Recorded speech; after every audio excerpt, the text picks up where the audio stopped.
Hello, everyone, and welcome to the Afterglow.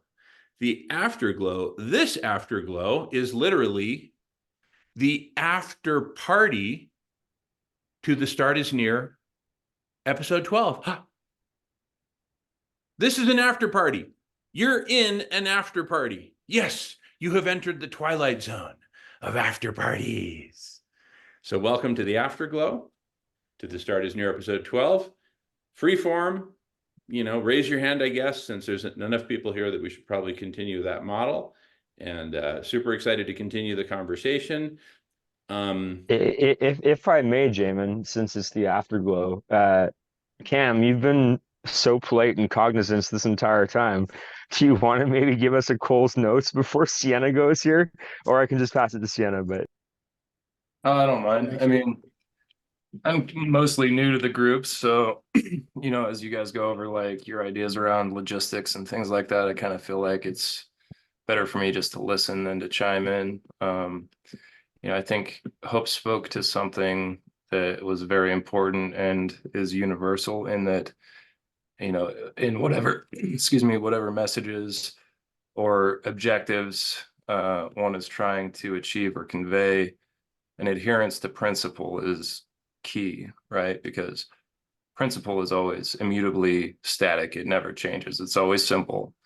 And a lot of times I feel like kind of like what the conversation was going about earlier with, too many people getting involved and things like that. The reason those types of things fall apart is because people fall into the minutia of the circumstances, right? And we start discussing circumstantial things, and that can go forever because the circumstance of a principle can literally be infinite.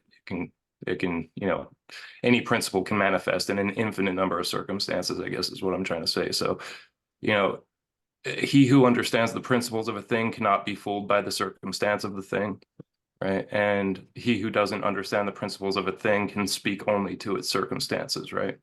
And so, you know, when it comes to, say, the conversation earlier, I didn't really chime in because, I'm mostly just taking it in and trying to relate that to, the principles that I understand and how that could work logistically in any sense of the dynamics that would have to be involved. But, no matter what the subject is, if we speak to the principles of it, it's easy for people to resonate with. It's easy for people to understand. And when things seem complex and convoluted, I think that's usually a red flag that we've gone into the weeds of circumstance. And so, that maybe can be a signpost to always reel us back in to that which is primary, that which comes first, the principles, right?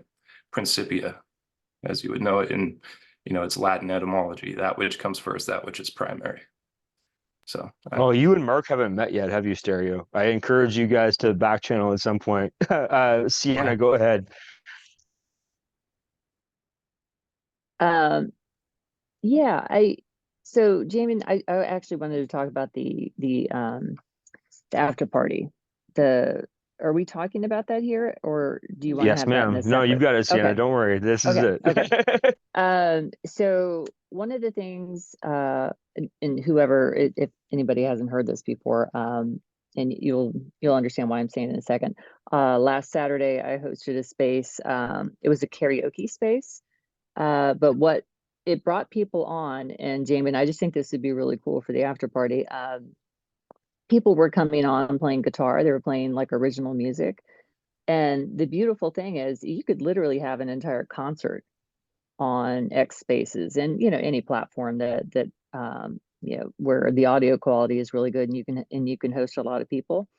But think about the artists that we could invite in on the after party. You could have you could have like an honoree. You could have it could be almost like like the old talk. Well, I guess the late night talk show hosts still do that. Like the Johnny Carson, they would have like the musical act. You know what I'm saying? And between segments, between topics or something, you could have like this little musical break. Or if you don't want to have a musical act, like a live act, you could do when you brought up the Twilight Zone. Oh my gosh. I mean, I was the weird kid who, you know, the nerd who sat at home watching the Twilight Zone until like, you know, the TV went to static.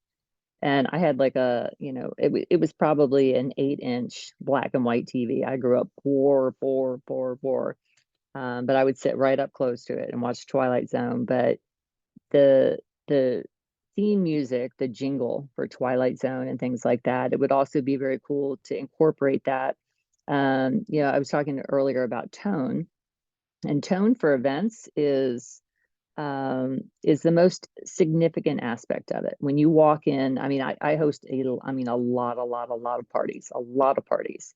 And you know, I'm fully humble on this, but I know how to throw a party. I just do. And I know how to set the vibe. When you walk in, it's the music, it's the lighting, it's the, you know, I feel welcome here. I feel like I'm gonna have a good time. So that aspect, you know, I want to start talking about the tone of the after party and how we can set that. Oh, Jamie's dancing. I like that. Nice. He's throwing up his hands. Are And are you by the doing the way, we Macarena? Jamie, are you doing the no, he's just so Macarena? excited. Melissa's laughing. Oh goodness. By the way, I don't know if you knew this, Sienna, but you just met him last week. But Cam clearly is a very talented musician. He makes some beautiful instrumentals. And So, and Cam, Thanks, man. I appreciate that. that's exactly what you're doing is exactly what created the magic in my 6-hour karaoke space. You know, I literally I try to start conversations. Any space that I host, I'm usually probably only speaking, I don't know, maybe 20% of the time, you know, where most hosts kind of take over. You know, I'd rather have, you know, see who resonates with the space and then see what they're bringing to the space. And the people who jumped in that space whom I'd never met before were these incredible musicians, and most of them wanted to play original music, and it's really, it was just so um, I don't know, it was a very harmonizing space in more ways than one. I mean, at one point, you know, everybody was singing together, and you know, like this Saturday or tomorrow, I guess tomorrow, I'm planning on singing Country Roads, you know, John Denver, because it's something that all the speakers can unmic and get in and sing this song. And yeah, think of the positive after, I mean, the afterglow of that. So yeah, I'm gonna, oh my gosh, I'm so excited, Jamin. Seriously, this is the kind of stuff I get really excited about. I'll tell you just like a little bit of my background in things that I've planned. So I've been a community like organizer for, I said I haven't worked in 17 years, but I've probably planned, I don't know, at least 200 events since I was working, either personal events or for the school or for the community. So the biggest event that I think I planned, you know, in the last 15 years was a fall festival. I planned the fall festival for the local elementary school, and it went from being a 150 person event where the school lost money to a 500 a person event where the school made like three or four grand. And they're like, what did you do? And I said, I promoted it. I literally had custom made signs and I put them in all the neighborhoods, and I contacted all the local schools and made them, you know, put in their announcement, you know, there's going to be this kid friendly fall festival. And I mean, it was huge. It was like this huge party. And then I did that for the next few years, and then COVID hit, and then they're like, you know, we're not ever having a party again, which is kind of sad. But um, the main part I'm trying to get to is kind of like understanding, you know, exactly what you want to kind of like I don't know, the mood you want to evoke. Like right off the bat, if we can start talking about that with, I mean, because I think we can get your party started, I mean, whenever you want. Yeah, are you friends with this guy? Yeah, well, I know him and we're You know, friendly. It's just, okay, you know, that's we all, that's haven't all been it in needs. contact for, Yeah. you know, a year and a half or whatever. And, But he knows, yeah, as long as he oh, knows who you are, that's fine. Yeah. Yeah, oh my goodness. that's fine. Yeah. Okay, Yeah. so I don't think that he has an unhealthy attachment, by the way, Sienna. That's not the point. I think that it was something that, I mean, it could be anyone. Paul just seems to be a pretty clear kind of Venn diagram. well, yeah, let's just start with him then. Let's start with him, and let's talk about it as as if we're planning it, and then it'll just kind of it'll be easier than just, I don't know. Anytime you say the futurisms, it's, you could just go on forever. But if we're actually planning something, um, because I mean the format will stay relatively similar from, I'd say, one after party to the next, which is nice. But I mean this is the hardest part, is kind of identifying what you want it to feel like, what you want it to look like, how you want people to be leaving. I mean, what feeling do you want these people to be leaving with? Are they going to be inspired? Are they going to be like feeling like somebody just hit them right in the heart center, and they've got a new way of looking at their life. And you're going to be setting the tone of this. Presumably, if you're asking, if you're creating like the interview, I mean, you're setting the tone and you are directing the narrative. So this is essentially a movie playing out, and we are the directors, deciding what it's going to look like. So yeah, let's just start brainstorming, I'd say. I mean, if that's where everybody is, if that's okay.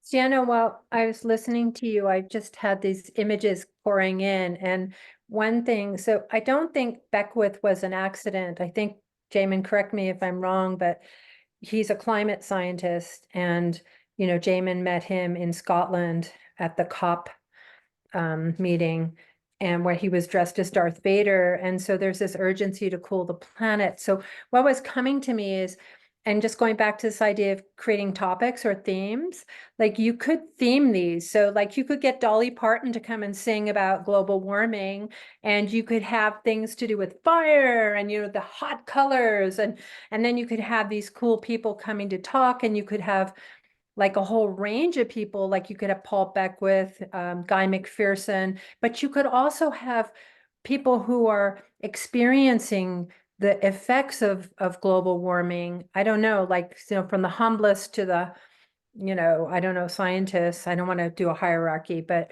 I think that could be really interesting. And then you could do another one themed on water, right? And you could have music that's about water, and you could have indigenous people talking about water. I don't know. And a film about the orca whales or something. So anyway. We're gonna have to Oh, put we these things lost together, Hope. right, Melissa?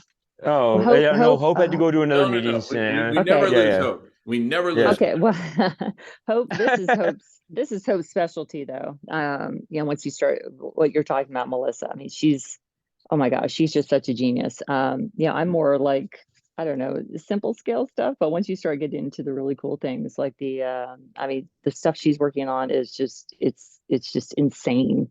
I can't even get my head around it. So, yeah, I love that idea. So yeah, the themed,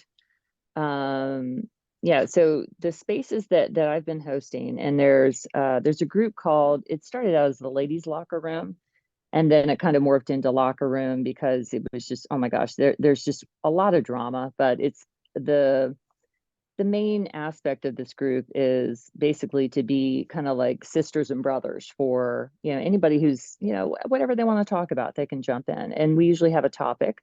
When it's my day to host, I always tend to go a little more I don't know, esoteric than I actually was told to stop. And I'm like, okay, I'll just stick with music and wellness, which is fine. I was like, I'll find another group that wants to go deep. But what happened is, when I was hosting these spaces, I would find, I think, as I was saying earlier, like one or two people who were like, what, I've never heard anybody talk the way you talk.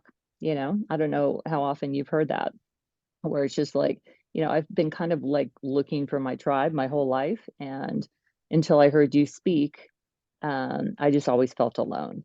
So that's the vibe that I try to kind of infuse into the events that I plan. It's just like when you come in, it's like you're meeting family that you never even knew existed. It's just an automatic sense of homecoming.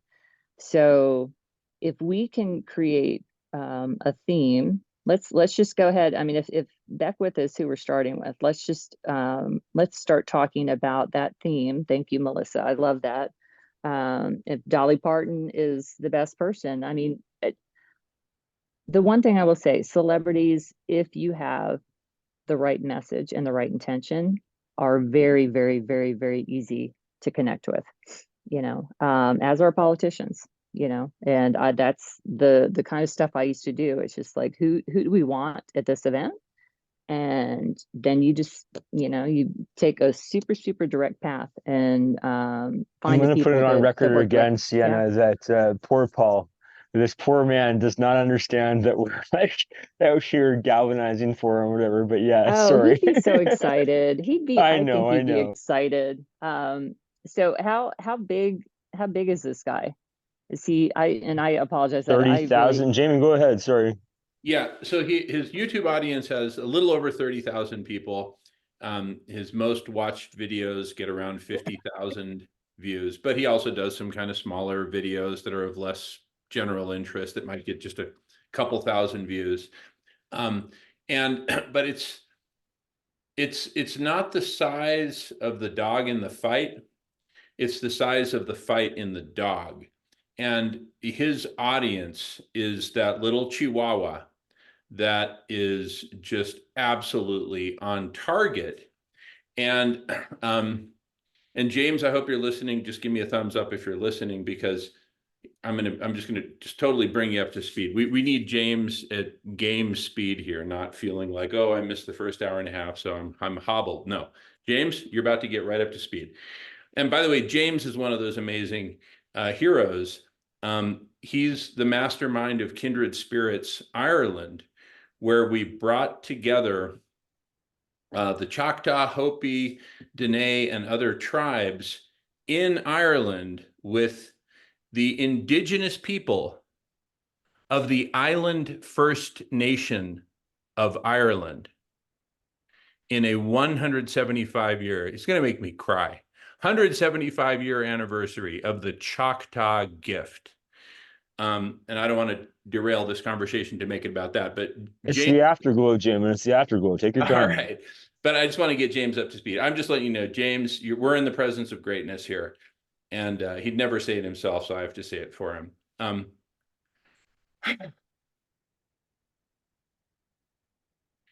So James, here's what's up. Sienna has superpowers. So does Hope. Mike does. Everyone here has superpowers. Everyone in this room. And we're going to apply those superpowers to get Paul Beckwith. That's not a question anymore. There's no question. We're getting Paul Beckwith. Okay. And we're going to make it the coolest, amazing party, period. And Mark McCormick is going to bring his secret sauce, ever living meetings, Hegelian logic, New World Spirit, etc. And it's just going to be the most amazing, exponentially growing party ever. And it's on the hottest topic on earth. Well, If I may too, Jim, and just to throw something else in here. As Doc Time was talking about this in the Groping for Utopia portion before we actually had to start his near recording, or at least he alluded to this. It's the thought that we're doing this honestly and earnestly in a way that maybe has not been pulled off before.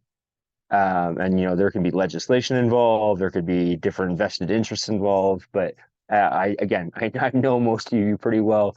What we're pulling together here doesn't have to, we don't have to constrain ourselves to the kind of rule set that existed previously. And in fact, we're going to be helping articulate or elucidating a new kind of No, it's not constraints, but complex adaptive systems, as I talk about Dr. Schrank and stuff. I just want to remind everyone that in the afterglow is that like we get to set a new tone here, to use the music metaphor that Sienna's been using. And I know that there are actually a number of musicians in this room, which is kind of cute, but we're not waiting for anyone anymore. Like let's like Sienna a number of times, and we'll re-listen to the recording and kind of like pick this out. But Sienna mentioned homeostasis a number of times.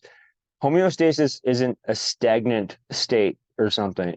It is the idea of what my old professor used to call edge space, the idea that we are in flow with panarchy, let's say, in terms of, and again, Doc Time, his chemistry background kind of validates this, I think.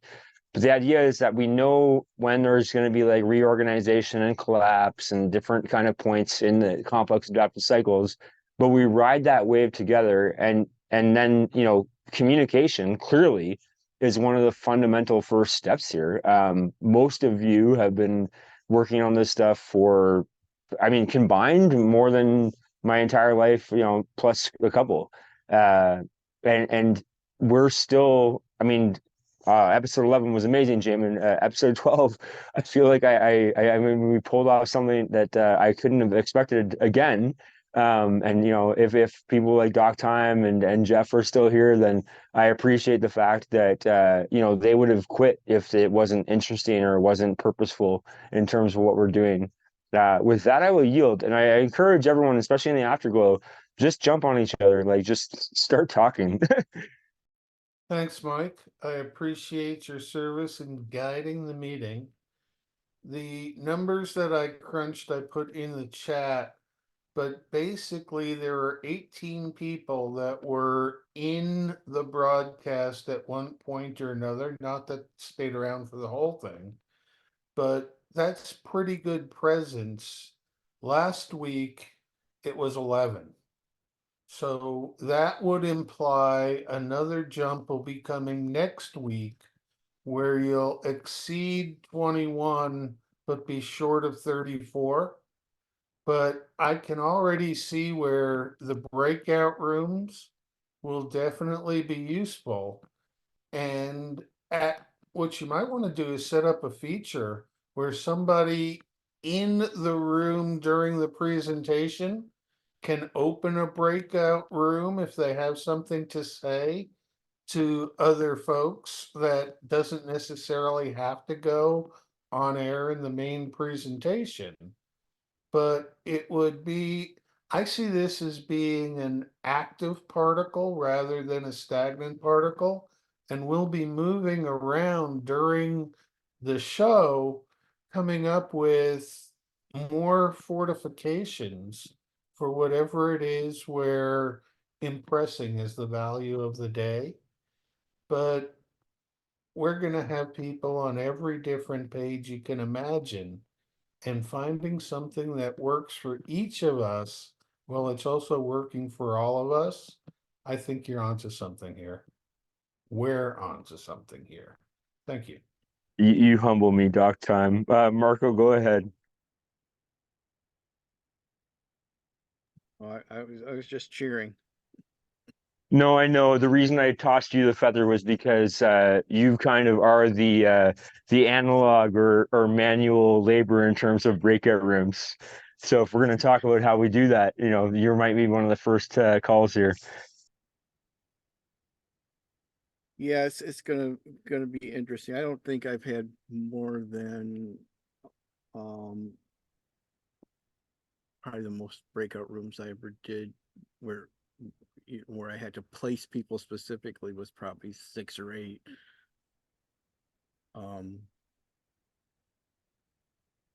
No, that was it. I was just kind of asking you to give numbers to Doc because, I yield to Doc Yeah, in well, terms of this. we can open 100 rooms. Getting people to the rooms or labeling them other than numbers can be done. Like you can go in and ahead of time and give label rooms.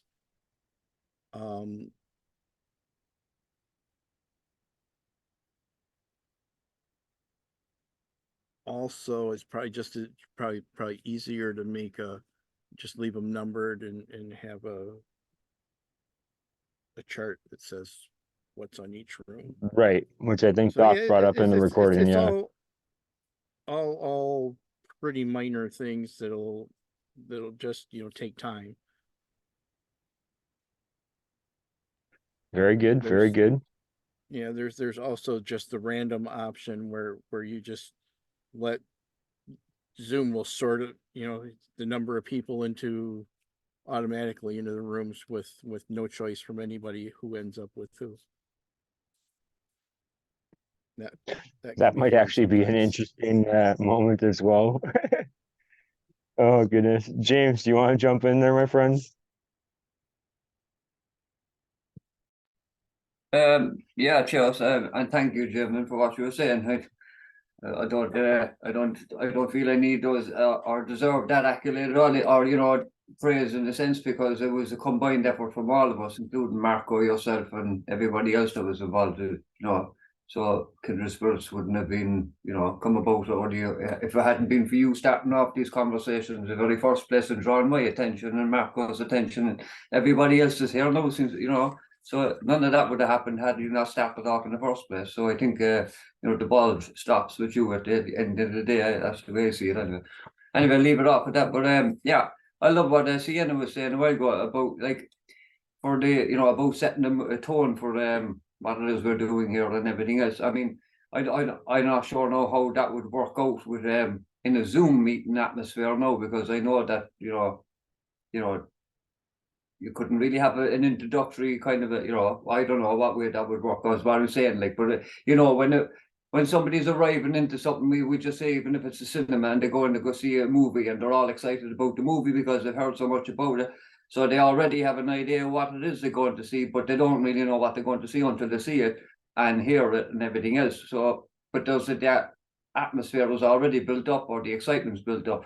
So we need to kind of maybe do some form of, like as Sienna was saying, they're setting the tone for a Zoom meeting. I don't know how you can do that when people arrive in a Zoom meeting, but you can do that before they arrive in a Zoom meeting by maybe making up some form of an advert for the after party and attaching it to one of our podcasts at the Well, end the of our recordings, podcast. yeah, kind of are the Yeah. advert, right, James? But yeah, go ahead.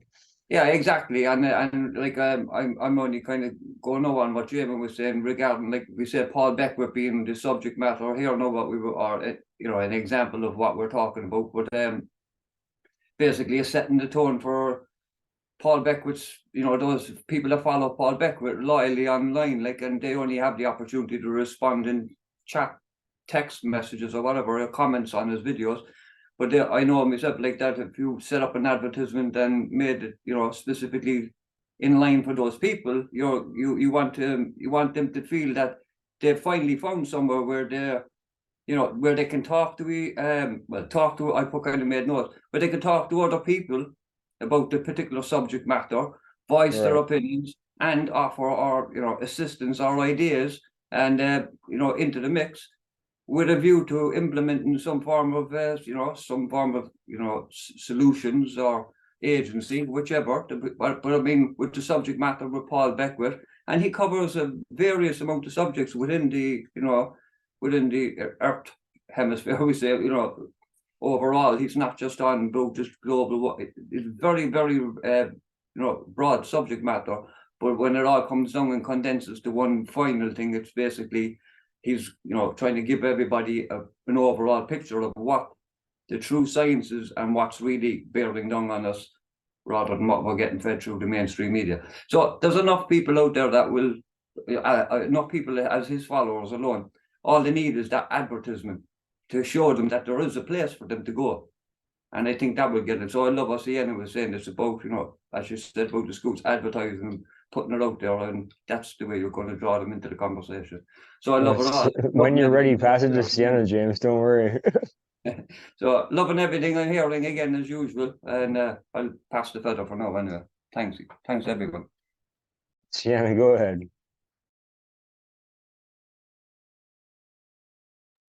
My screen, I don't know why my screen is so fussy to work with. Okay, so this is exciting. I'm so glad James is here.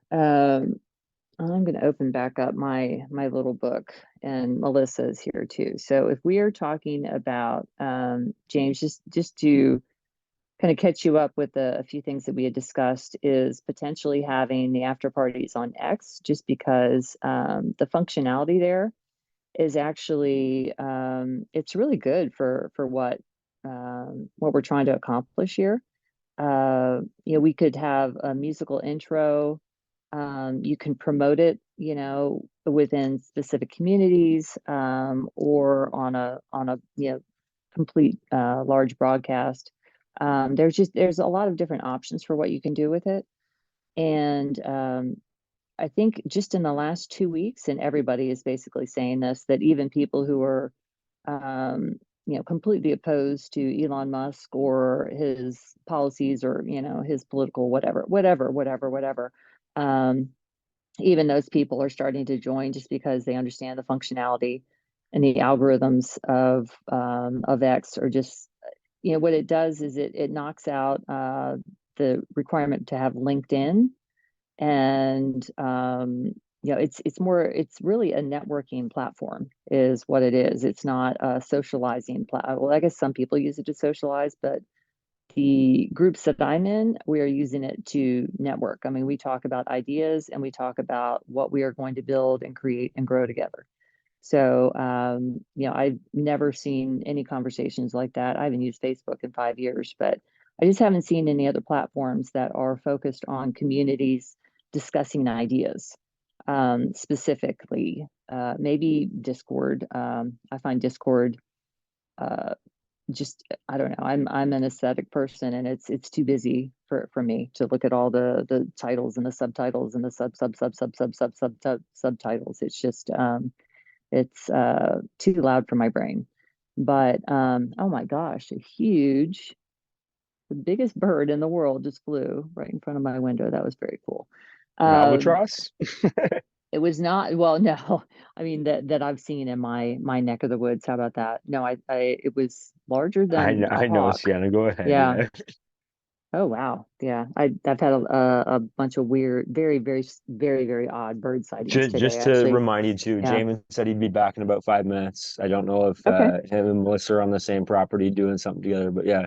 Yeah, well, maybe Yeah. maybe we could just kind of stall until he gets back, because yeah, I Oh, no really wanted to worries. start talking about ideas for the first party.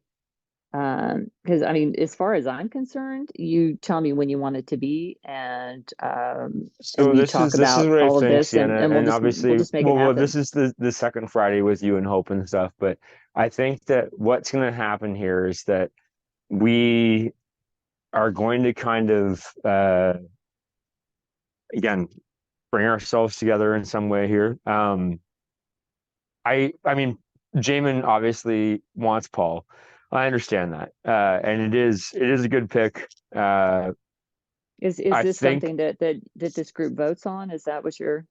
Well, I don't even know. Is it? We're bringing this together now, so Yeah. I Okay. don't even know or care. Yeah, this is like if you actually It's like all look at new. Yeah. It's all new. yeah, Yeah. yeah, Okay. Sienna, I'm making this up as I go along. I promise you. Gotcha. Okay. Yeah. I just don't want to. I don't ever want to step on toes, because No, because you're I fine, you're fine. because That's my just job, because just to I don't interrupt know what people. Yeah. the etiquette is of the group. No, So no, no, no, Sienna, don't worry about that. No, what I was gonna say though is that it doesn't have to be any one particular person. I don't think it's more okay. about us kind of. Yeah, I mean, as far as I'm concerned, this is better than any governance or any corporation or any institution. Mark is, you don't know much about Mark's background yet, and you'll learn more, but he's been intermittently starving himself on the University of Alberta campus to challenge the Flossie department. Um, there's the layers at work here. I'm really this goes beyond think tanks or governance or academic institutions or whatever else we want to call this.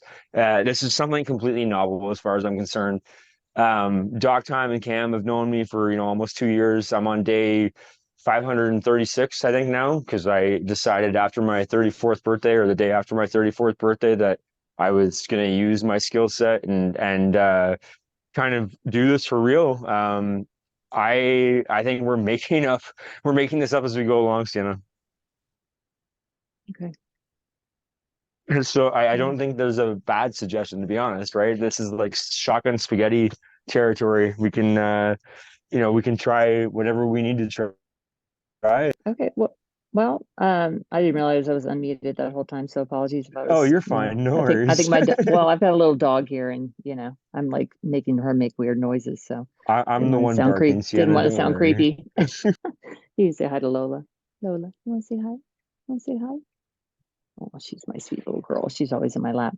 Um, well, I think I'm just kind of I'm inside. I'm laughing because I just feel like I've been kind of preparing for this specific thing for like 5 years, just waiting for the other people to show up so that it would make sense to start moving forward. Yeah, I'm a simple person. I will say that repeatedly. I do not offend easily. I do tend to trigger people. So if I ever do anything that offends you in any way, I just need everybody to promise me that they'll just be honest because I'm You're in good extremely company, blunt. Sienna. You're in good Well, company. I'm very blunt and I'm very stoic and I say whatever I'm thinking and yeah, I trigger people. I trigger important people.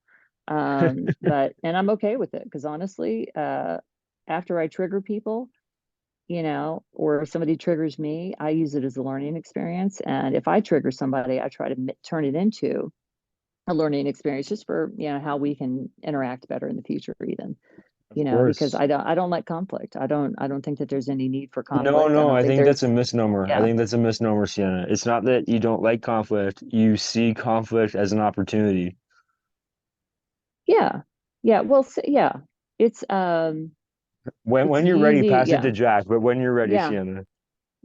I definitely want to just kind of stall until Jalen comes back. Hold on, let me meet my Oh, don't worry, we got people. Jack, go ahead and then pass it to Mark when you're ready. You're on mute, my friend, Jack.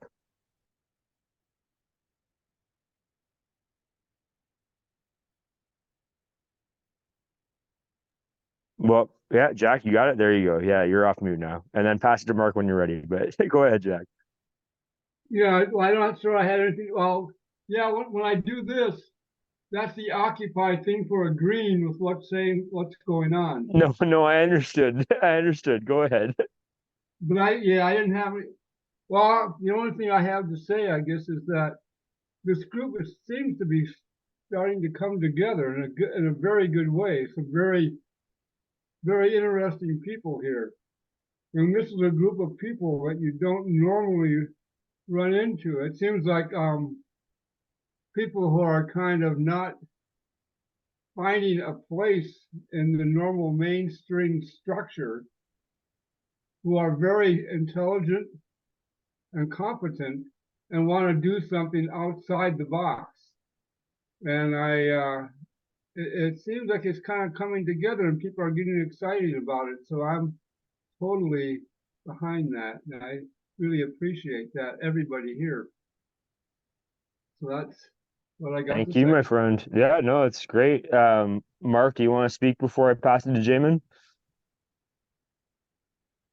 It looks like Mark's in another I meeting, actually. yeah, I was just gonna say, I yeah. think yeah. Okay. Well, Jamin, go ahead, my friend. Well, first, let me just check in with James. So, James, did you have any questions, comments, anything at all? I just want to make sure you're 100% up to speed. Oh yeah, sorry, James, I won't speak for you. Go ahead. I'm okay. I'm up to speed. Yeah, I'm good. I know. I just, as I was saying earlier, I was just apologising for my late arrival, and yeah, I missed out on most of the conversation, so I couldn't really comment on what happened previous. But that's neither here. I caught up already. But no, we was just talking to see about as Sienna was on about setting the tone for the and everything else. So I kind of offered a suggestion there. But in relation to what Sienna was saying, is like if I might come across as straightforward. I love that anyway, for one, anyway, because I'm very straightforward as well. I get in trouble here sometimes as well, because I speak my mind, I speak my truth, and I only try to speak truth. And, I don't like confrontation either, so I'm not a confrontational person, but I will speak my mind. And, I'll apologize if I offend anyone afterwards, and I apologize if I offend anyone in the future as well, prior notice now. Like, but no, it's all good. I mean, at the end of the day, like Jamin started this off, and Jamin, I think the best thing to do, Jamin, to get everybody grounded here, because so many's coming like at just such a late, like I say, a late stage now, because myself, Jamin, Marco, you know, Melissa, we've all been here like for a number of years now, and I think it's best if Jamin really tell, like, what is it that set this off?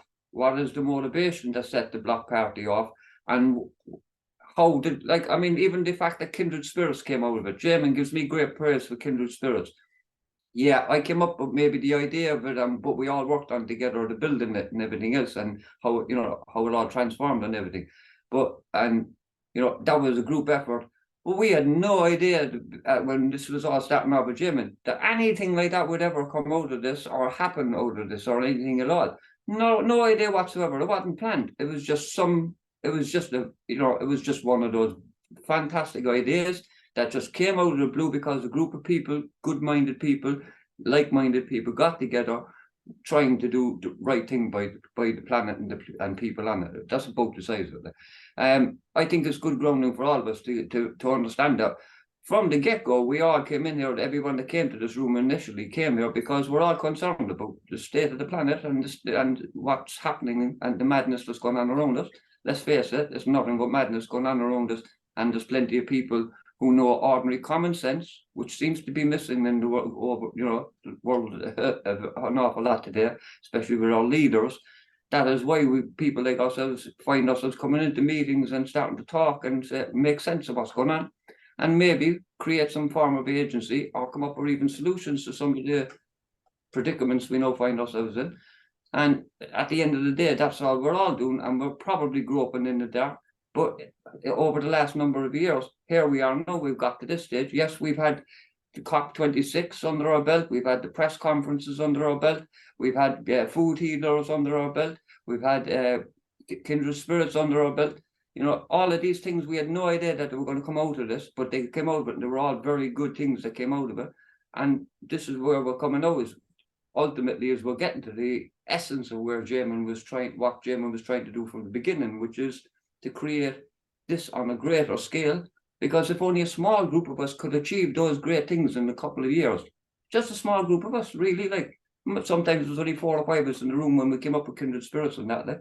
So that's the overall point of what Jamin is doing, is that if we can magnify this, like, you know, if we can scale this up, look at what we could achieve as it, you know, what we should be achieving, you know what I mean, as human beings, what we should be achieving, not, you know, in contrary to the madness that's gone on around us. That's all I say. I'll leave it at that. I'll pass the feather.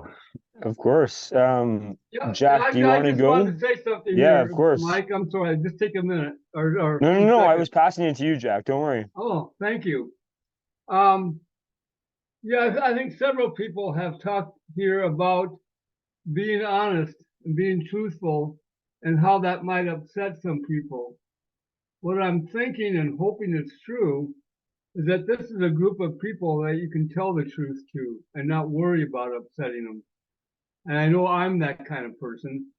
So I don't know if anybody'd be willing to do it, but anybody who doesn't agree with that this is a group that we can tell truth to and be upfront with, because that's the kind of group I think we need if we're going to move on. So You're in good anybody who company, Jack. disagrees Don't with worry. that, you can give me a thumbs down, but I know some people might not be brave enough to do it. So give Pass me a it to thumbs Sienna up, when you're ready, yeah. Jack. Yeah, pass it to Sienna when you're ready.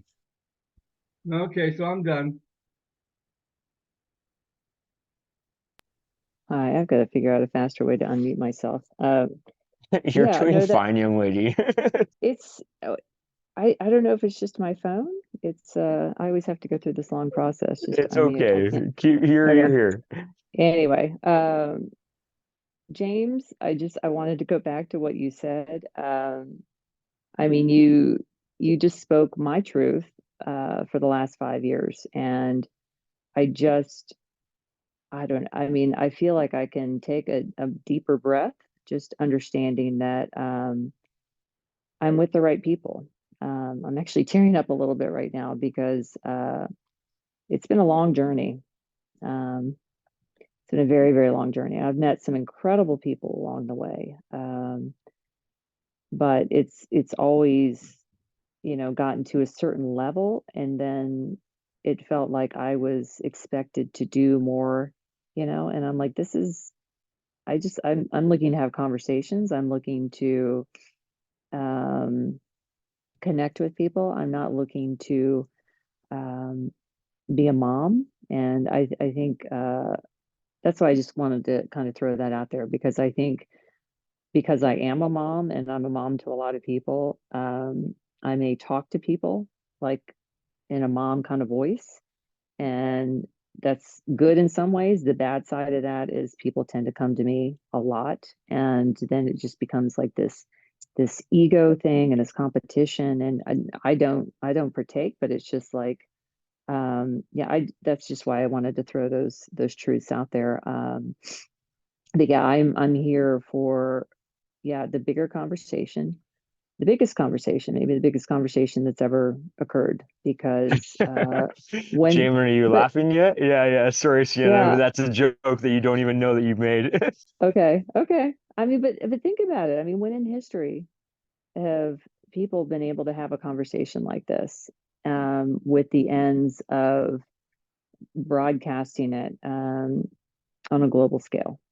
So that to me says we've all been thinking about how to make something global, how to make positivity um, within humanity and civility and integrity and truth and all the good things. How do we make that um, what's in what people strive for?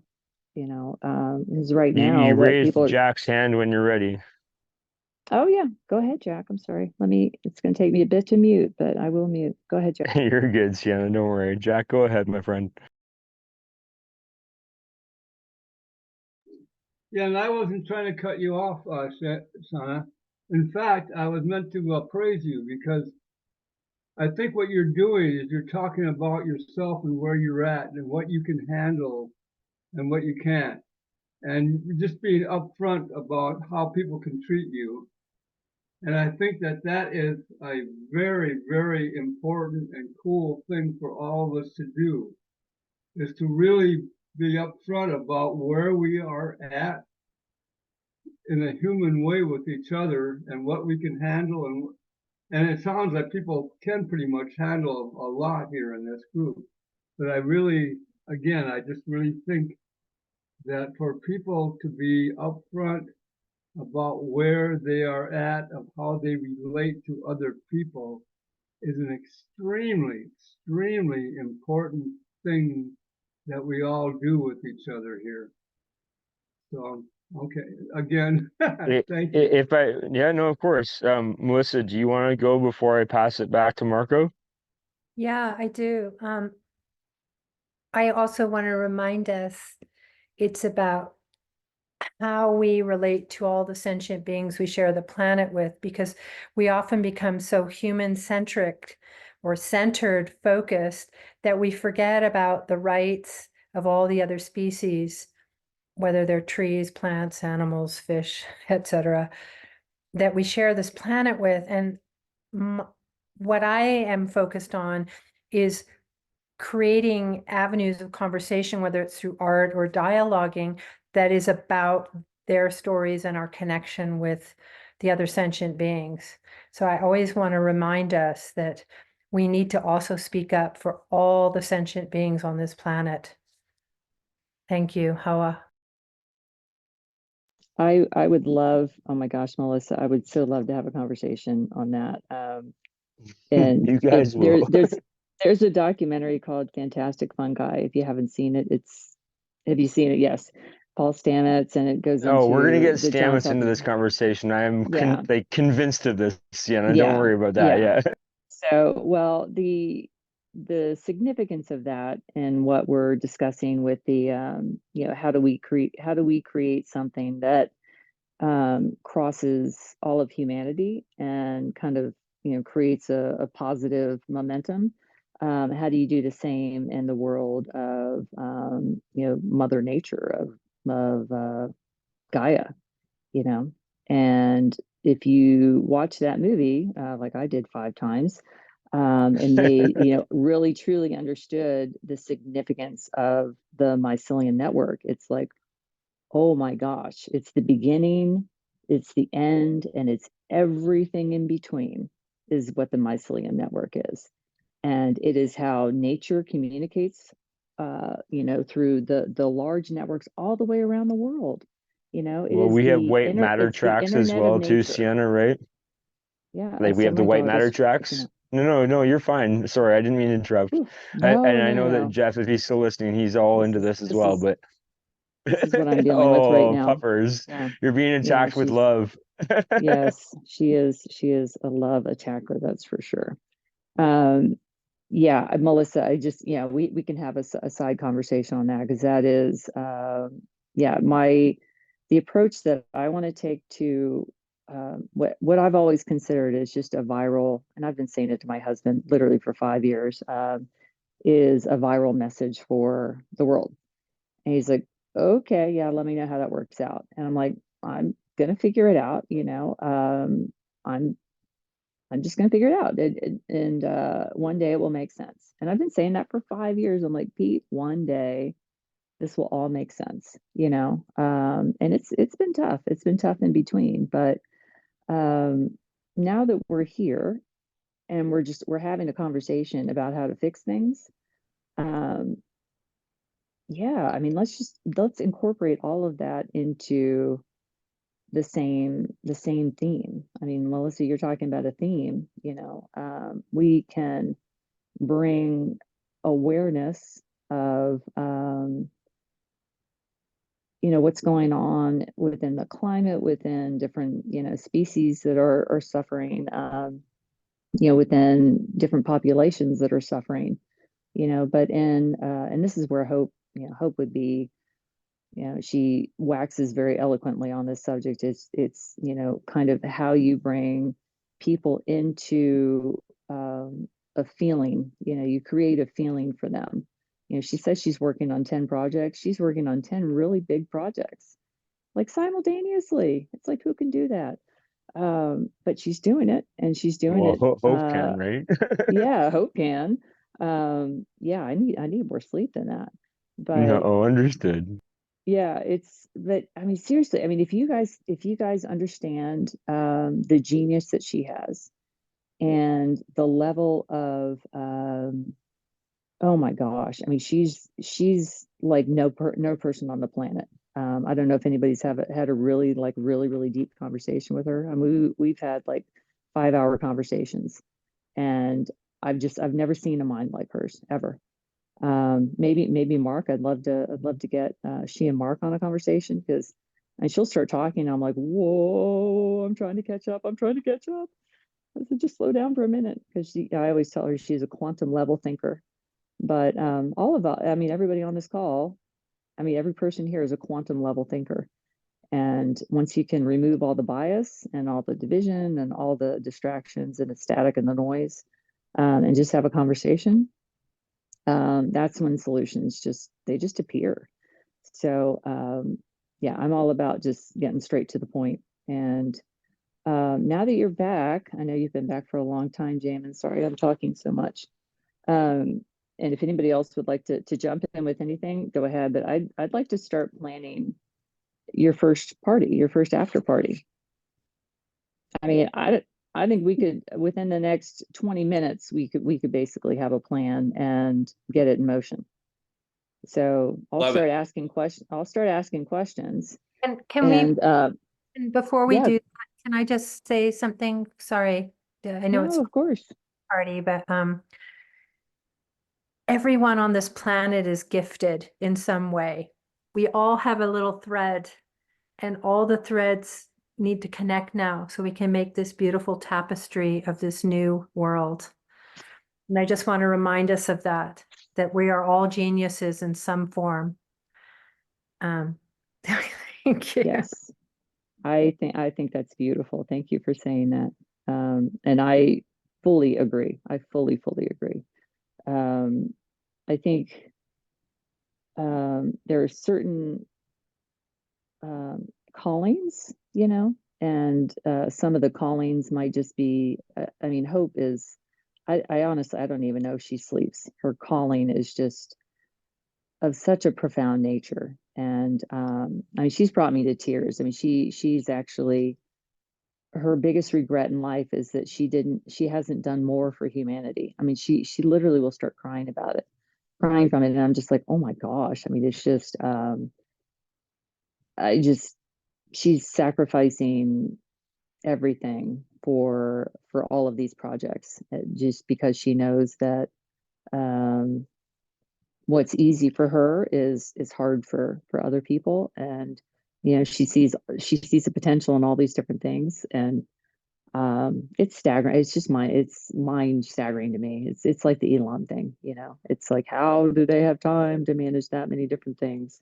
But my husband's that way. My husband's he runs so many different businesses. I don't know. I don't know how he can switch from one thing to the next. I can't do that. And I'm rambling, but if we could start talking, yeah, about theme, Jamin. And I'm just going to start asking some questions, and then yeah, and this is just based on past events that I have put together. The largest event I've done, just to throw it out there, was on an aircraft carrier in New York for the Republican convention.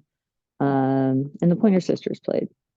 And it was my job to, well, I mean, kind of plan 50% of it, but to get all the congressmen and the senators and like the bigwigs there. So that was always kind of my specialty, is like trying to figure out how to get to the people that you want at the event. So we could create a list of people who you'd like to have, a list of potential topics for each of those people, and just start brainstorming. Once we have maybe 3 different things, we can start narrowing it down. Because I don't think I mean, it's not going to be a hard process. It just won't, because you have the right people. Hope between Hope and me, yeah, anything that you need to have happen, we can figure it out. And I say that with almost full confidence, because I mean, she's otherworldly. And I know lots of otherworldly people whose minds it's like, it's not possible that they're human. And I'll introduce you. Actually, there's a woman I'm going to introduce to this group. Her name is Mishi, and she is a polymath. She's highly, I mean, I don't know. I don't even know what to say. It's like talking to Rain Man when you talk to Mishi. But she's one of my best friends, and I met her on X, and that's why I appreciate X. It has introduced me to people I wouldn't have met. I mean, there's just 0%, 0.0%, you know, chance that I would ever meet them. But I met them on X because we jumped in on conversations that were, you know, related to something that was important to us. And the conversation we jumped in on, and it was, you know, years ago at this point, was you know, about humanity, about how, and there were 76 members, and this was, yeah, it was 2 years ago. 76 members in this group, and we were discussing ways to, I mean, it was very similar to this, but not nearly as advanced. Mishi was the most advanced mind there. And, you know, she and I have kind of been looking for a place where we fit. So I'd like to, yeah, I mean, at least, yeah, you can interview her if you'd like, but I mean, she's otherworldly intelligence, and she's a sweetheart too. She lives in South Carolina. Yeah. Anyway, but can we start talking about theme? Sorry, I will get distracted easily, so just keep me back on track.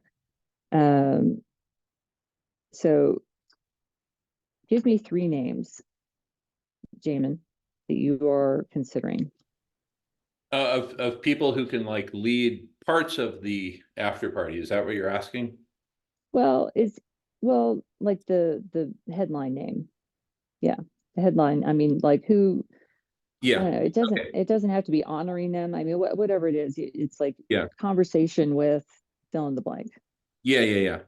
So the two big ones that pop out at me, or the three big ones actually, and James will complement this beautifully. So James, just jump in anytime.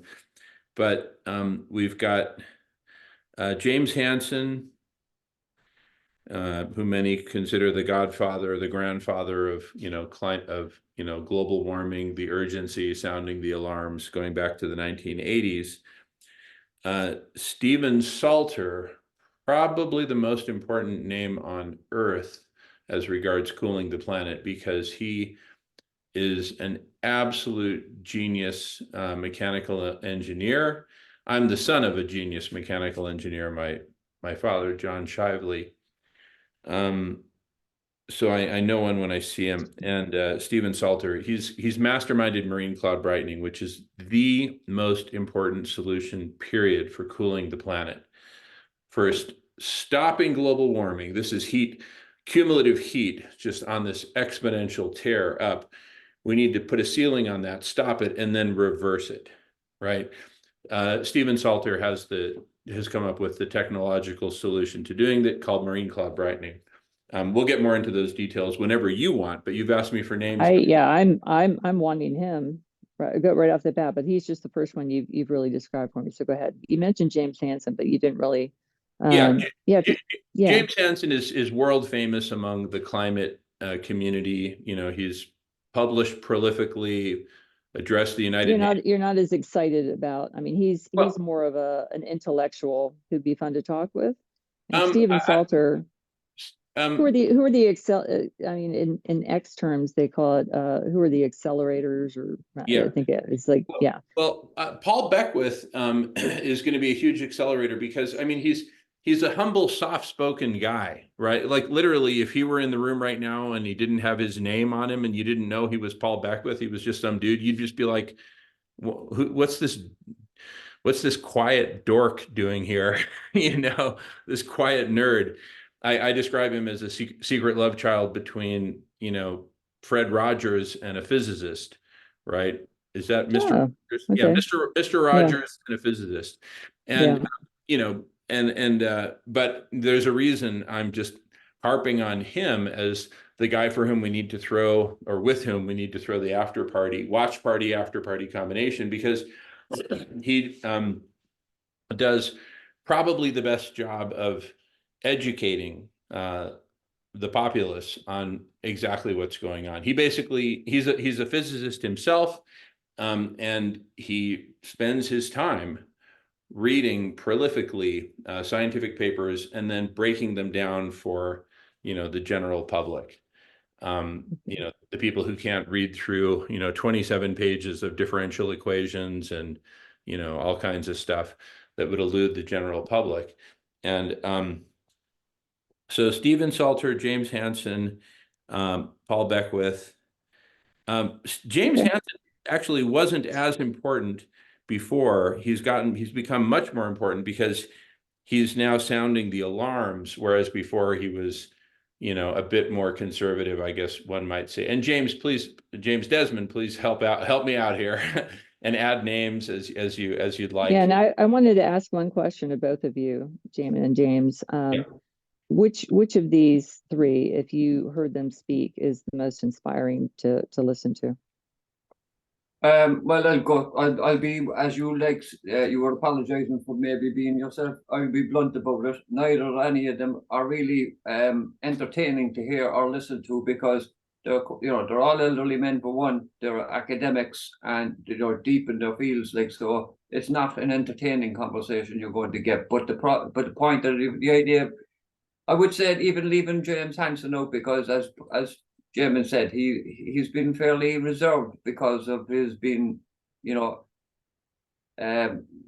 government's representative. So he kind of has been refrained from, he had to be reserved, so to speak, from what he was saying all along. But it's as plain as the nose on our faces now as to what's really happening with global warming and everything else.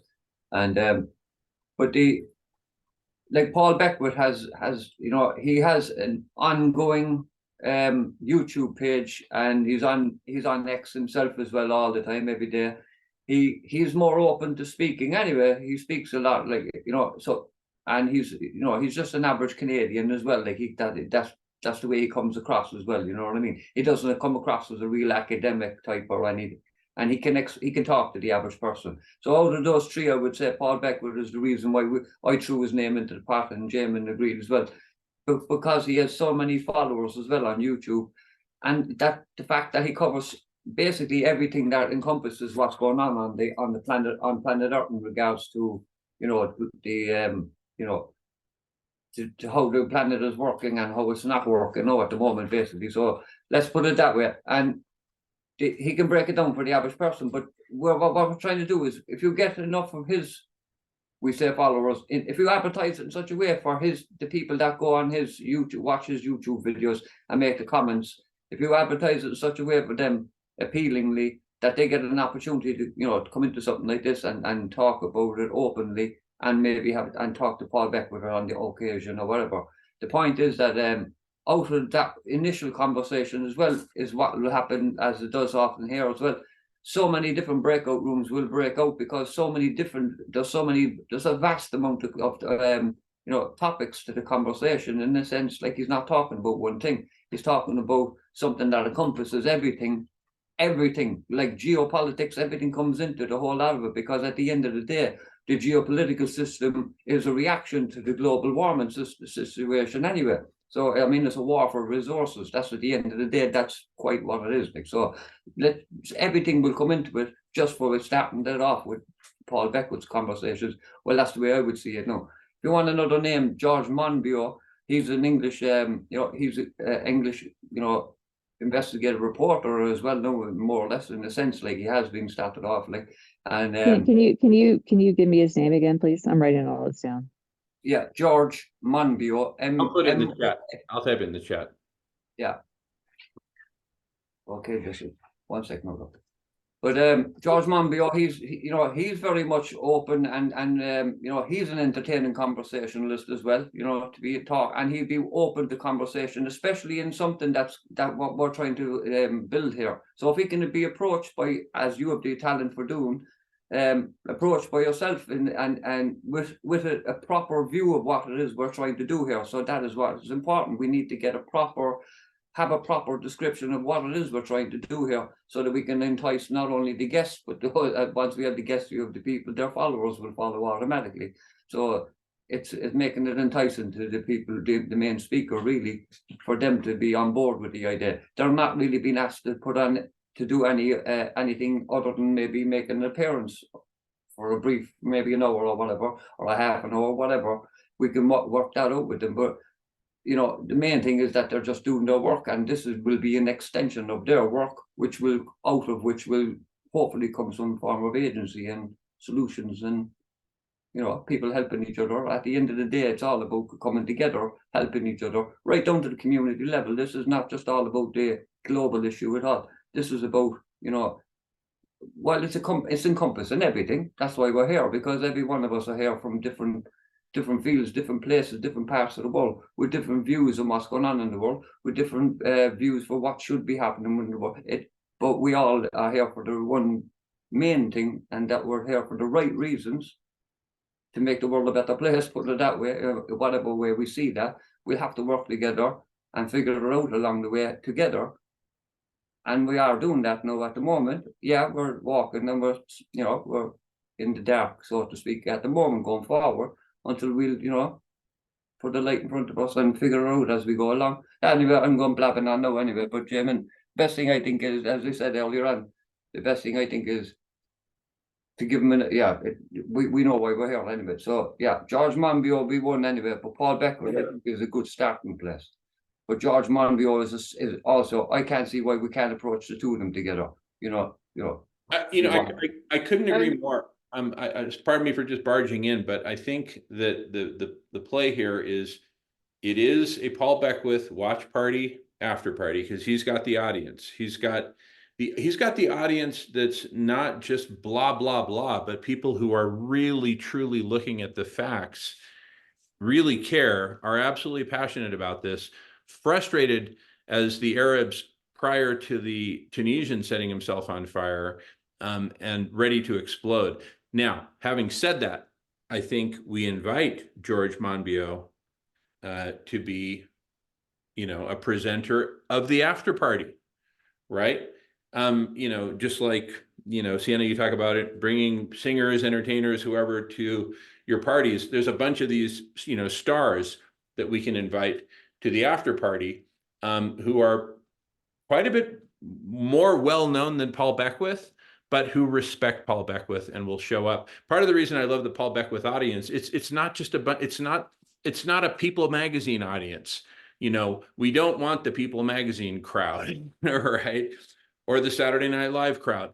We want the crowd that, and that's not to say that watching Saturday Night Live is bad. I've certainly watched enough episodes in my life. But I'm just saying we want Paul Beckwith's audience. What you do on Saturday night is your business, but we want Paul Beckwith's audience. And then let's bring in as many entertainers, musicians, George Monbiot's, Stephen Salters, as we need to basically, help make it a great party, to give people, a lot of options for what they're going to do in the hours following the watch party, which constitute the after party. Passing the feather. Okay, I just wanted to say quickly that James, you're not just bobbing on. That was very good talk you gave. I enjoyed it. And I'm done.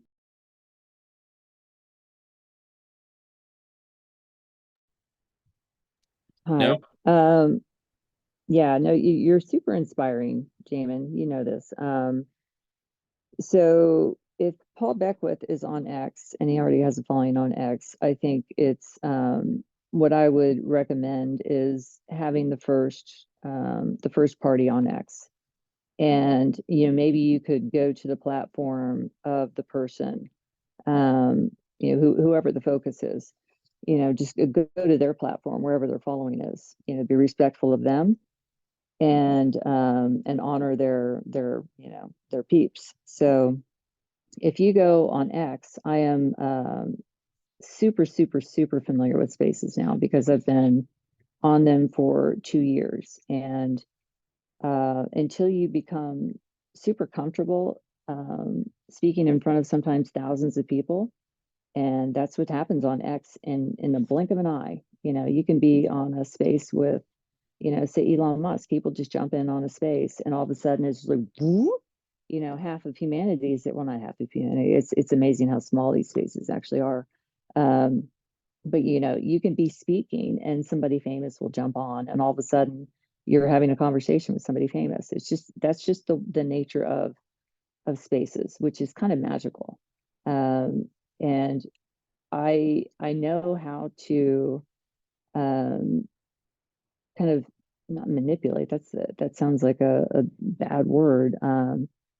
To kind of maneuver, I don't know, navigate the system within X spaces very easily because I've hosted a lot on my own and I'm very confident being a host. So I don't know how familiar anybody is with spaces, but there are I think it's between 13 and 15 spaces on the stage. Everybody else is in listen mode.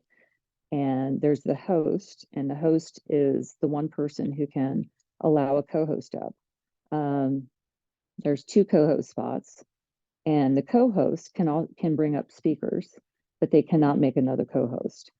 And any one of the hosts or the 2 co-hosts can mute the entire stage instantly, and it's very, very common if somebody acts poorly or says something that's offensive or takes it too far off topic, the host will just mute the entire space.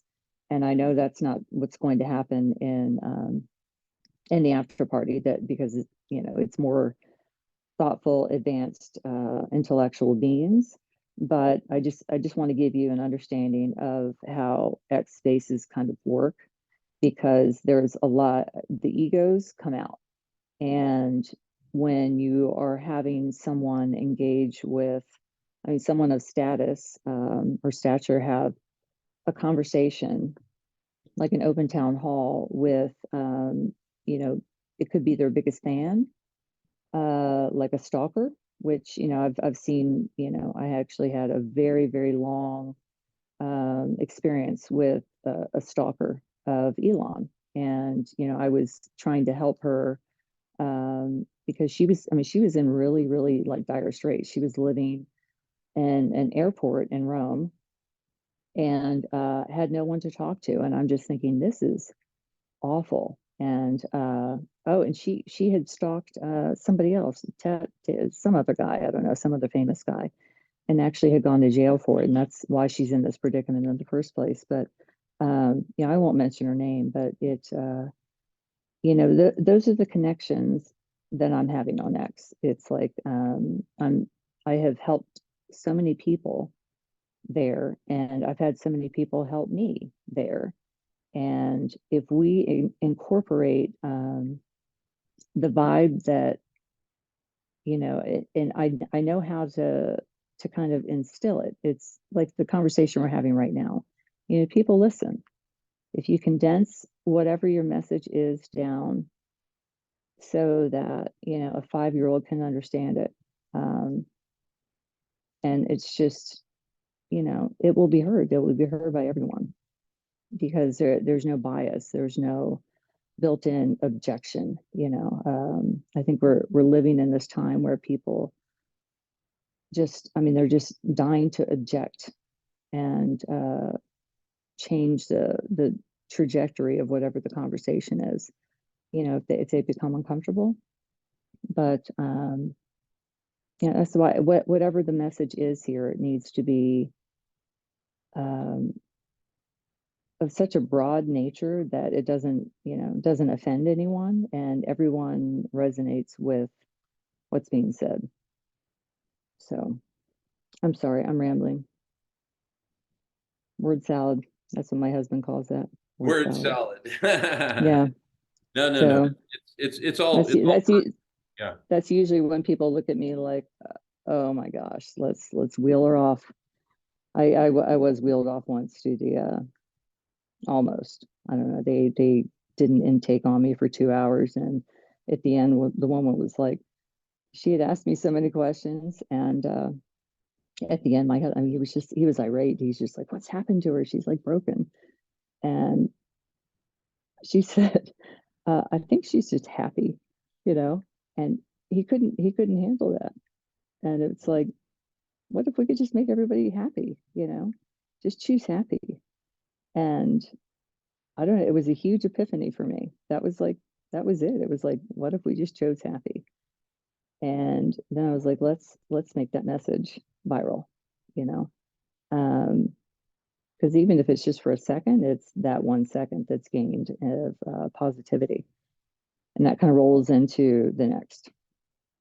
So I apologize. I'm having a very, very deeply spiritually profound day today, so I'm super chatty because I don't usually have anybody to talk to. So thank you very much. As I think you're aware, Jamin, you are very lucky that Shauna came along, because one of the things you really need is somebody who knows how to throw a party, and that's going to attract a lot of attention. So Shauna, glad to have you here. Glad you came here, because you're going to be an integral part of how this works, and if it works.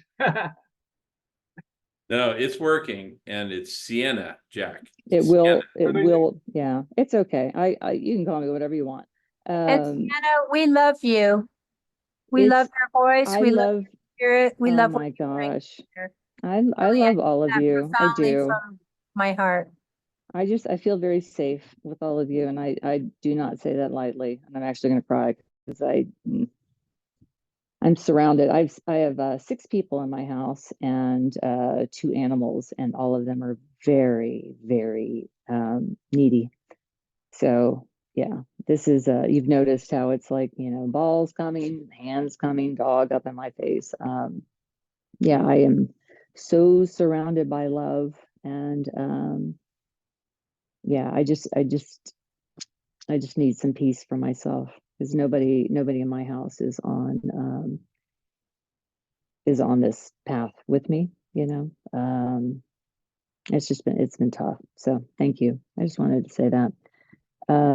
But yeah, Jamin, I've been preparing to do exactly what it is you want to do for the last 30 years of my life, specifically in the last 5. So let's freaking rock this thing, man. It's not even, I mean, I don't know. I'll give you an example. I mean, I'm not good at a lot of things, but the things I am good at, I'm like really, really good at. And events, that's my thing. Always has been. And bringing people together and setting the tone at the event. Yeah, so there it is. I am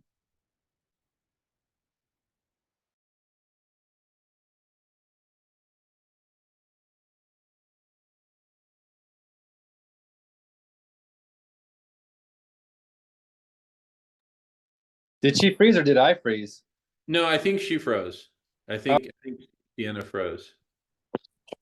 Sienna, I think you froze, and we'll wait till you unfreeze. I'm thinking like, what did I miss? It's like intense. I love it. Or maybe she's just deep in thought. Anyway, it was pretty cool, Mark, when you were on your other meeting, because you were still in our meeting, just muted, and it was really cool just to see your intensity while we were talking about various topics. Anyway, oh, Sienna, you're back. You had frozen, Sienna. You had frozen. So welcome back. And you're muted right now. So feel free to unmute. I know that takes a minute.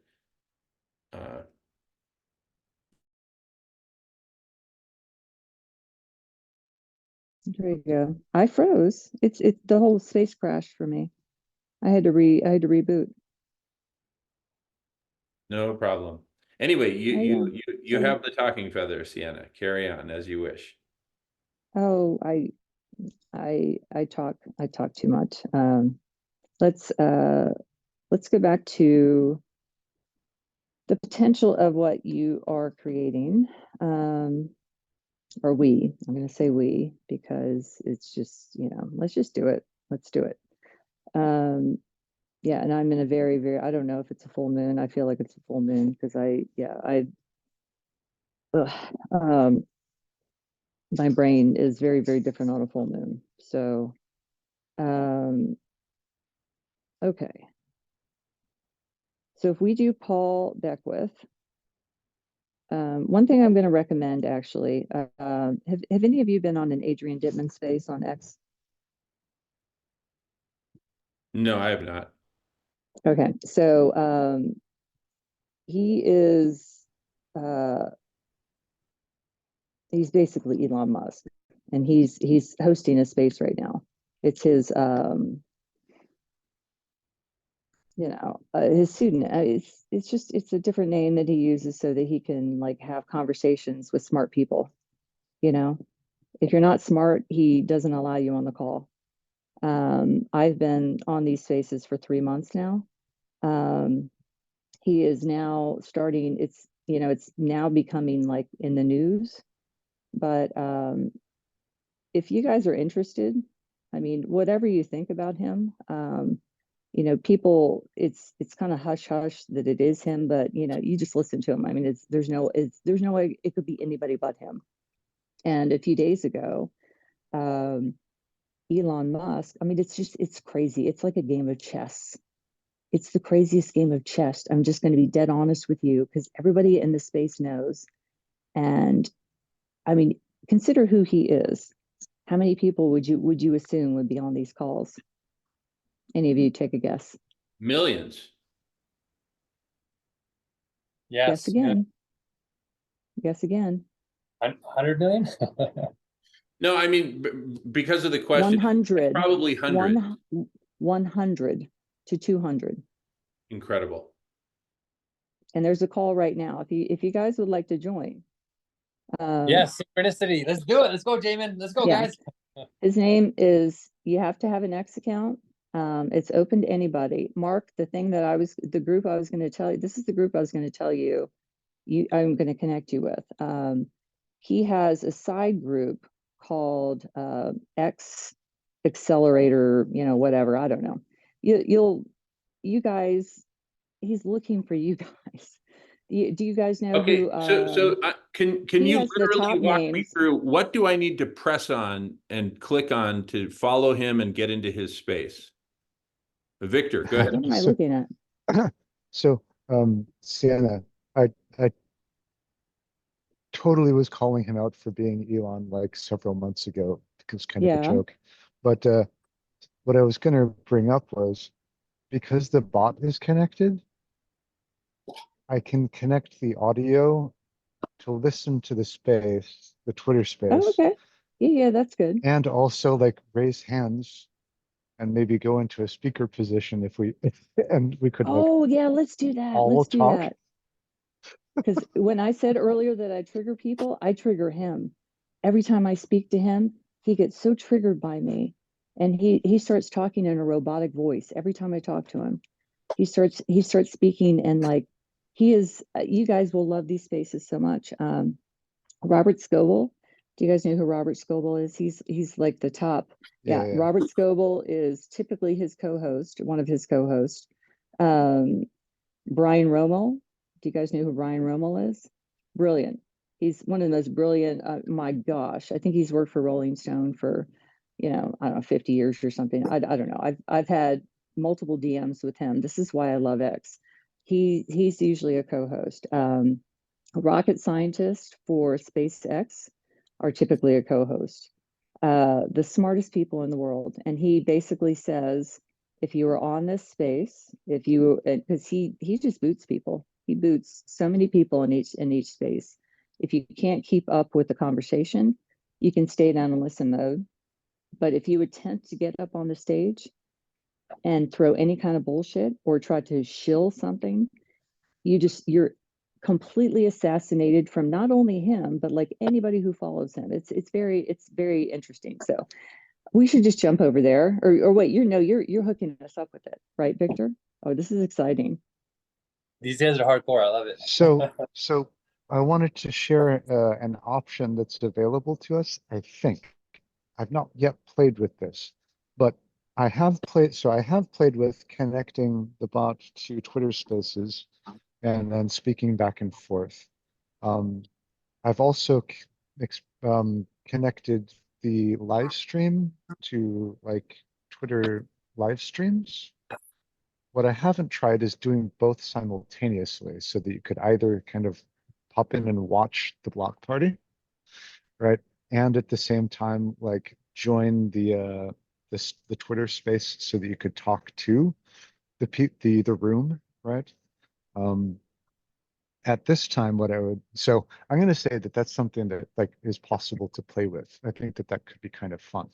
At this time, however, I will not do that. What I will do is connect to the Twitter space, and initially I'll set it to listen, and then if that works, I'll see about like raising a hand, and maybe if somebody pops in He and knows will folks. absolutely let us up almost instantly.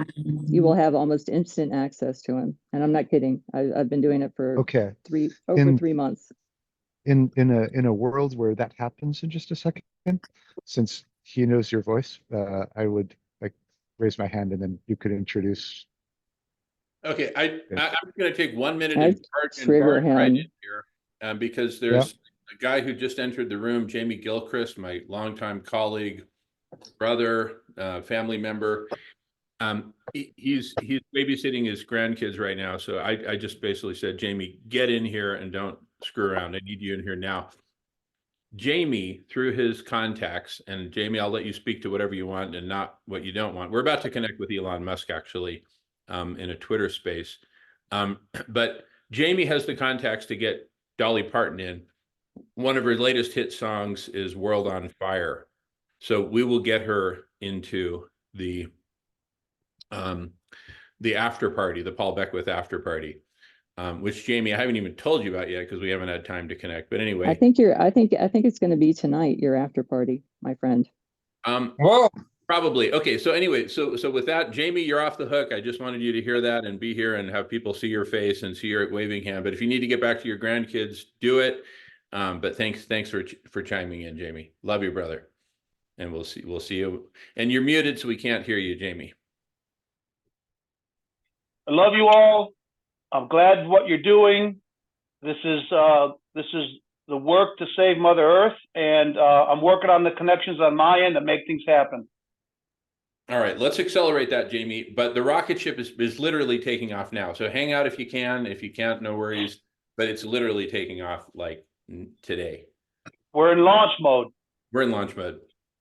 Yeah, I want to give you a little background because I'm not kidding. I have listened to him and I know how absurd this sounds, but it is starting to come out in the news for hundreds of hours over the last November 9th was the first time I happened upon his space, and it just I can't even remember why it popped into my box. It just did, and I was like, oh, okay. And I was like, holy shit, that's Elon Musk. And I'm like, is everybody acting like this guy isn't Elon Musk? And it just kept going and going and going. And then he started having famous people on. I'm like, what is happening here? It was like Twilight Zone, you know? But I spoke the first time I was on a space. I spoke, and I think he let me speak for about, and I'm not kidding, for like 45 minutes. I mean, it's a recorded space, so you can go back to it. But I started asking him, it was all about AI. And he was just about to launch Grok. Grok is part of it's like an AI companion for X, and it's based on the movie and the book. Sorry, the Hitchhiker's Guide to the Galaxy. You guys know that story. So Grok, the character in that, and the number 42, basically, that's his. You guys will love X. Actually, you have to pay $22 a month to get Grok, but it's literally it's a marketplace now. It's a networking place now. It would replace, soon enough, it will replace Amazon, but right now it's replacing LinkedIn completely. I mean, there's no need for LinkedIn. There's also no need for news, because you pay attention to the people who are only telling the truth, the full truth, nothing but the truth. And then you listen to them, because there's a lot of, like the Robert Scoble types. He understands everything about what's happening in AI and tech. And when you get in a room with like futurist, Brian Rommel, he is a futurist. He's somebody who understands what's going to happen 15 years before it happens. And those are the people in these spaces. So are we getting connected to it, Victor?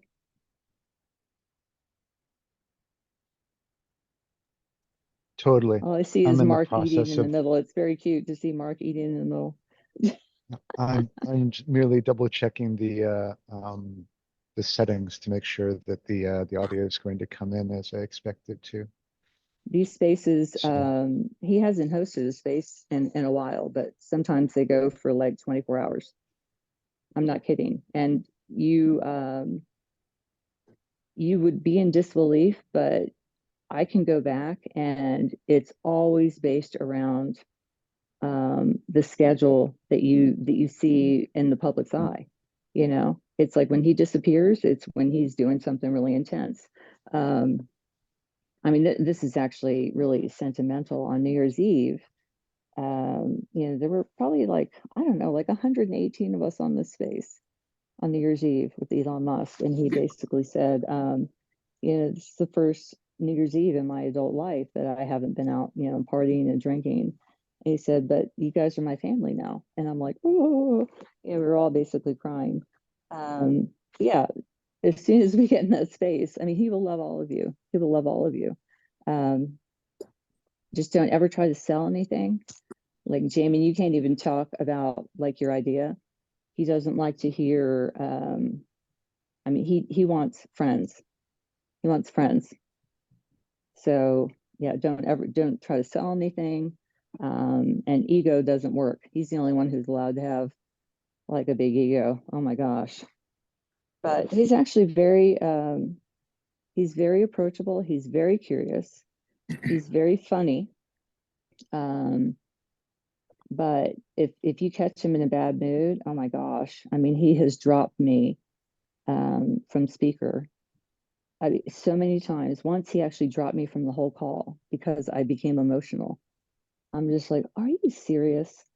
And later on, I'm not kidding, it was like 2 calls later, he apologized specifically. He never said my name, but he apologized specifically about that exact occurrence. And yeah, that's why I said, you know, I know I trigger people, but it's usually I may just be giving them a different perspective than they're comfortable with at I the really like time, that. and Yeah, then so, when so they lash basically out. voting. So basically attributing power by money in that sense, just like market freedom, right? You'd have to have a free market. That's So basically what this school is choice does. the It audio creates from free the market for Twitter education space. to Is have it to have coming this. through okay for It's you? honestly, let's You think about guys are this all real about to quick. become obsessed. Public schools have not had any pressure to be better from outside forces. Okay, because it doesn't matter how loud I as a parent am about the things I want to see different. If the school is guaranteed the same amount of money or more every year, they have no incentive to change. None. Because I'm going to be gone eventually. My kids are going to age out. So why do they care what I think? You know, they only need to care what I think if my money has power to them. And that's every business in America. If your money has power to that business, what you say matters to them. Unfortunately, in the public school setup right now, my words as a parent don't matter to them. And that's why, you know, myself and AFP and these other places have been working so hard to get school choice passed in so many places, because I really do think we're going to look back at school choice like 20, 30 years from now, and we're going to think that was the generational civil rights fight of our generation and what made the next generation better.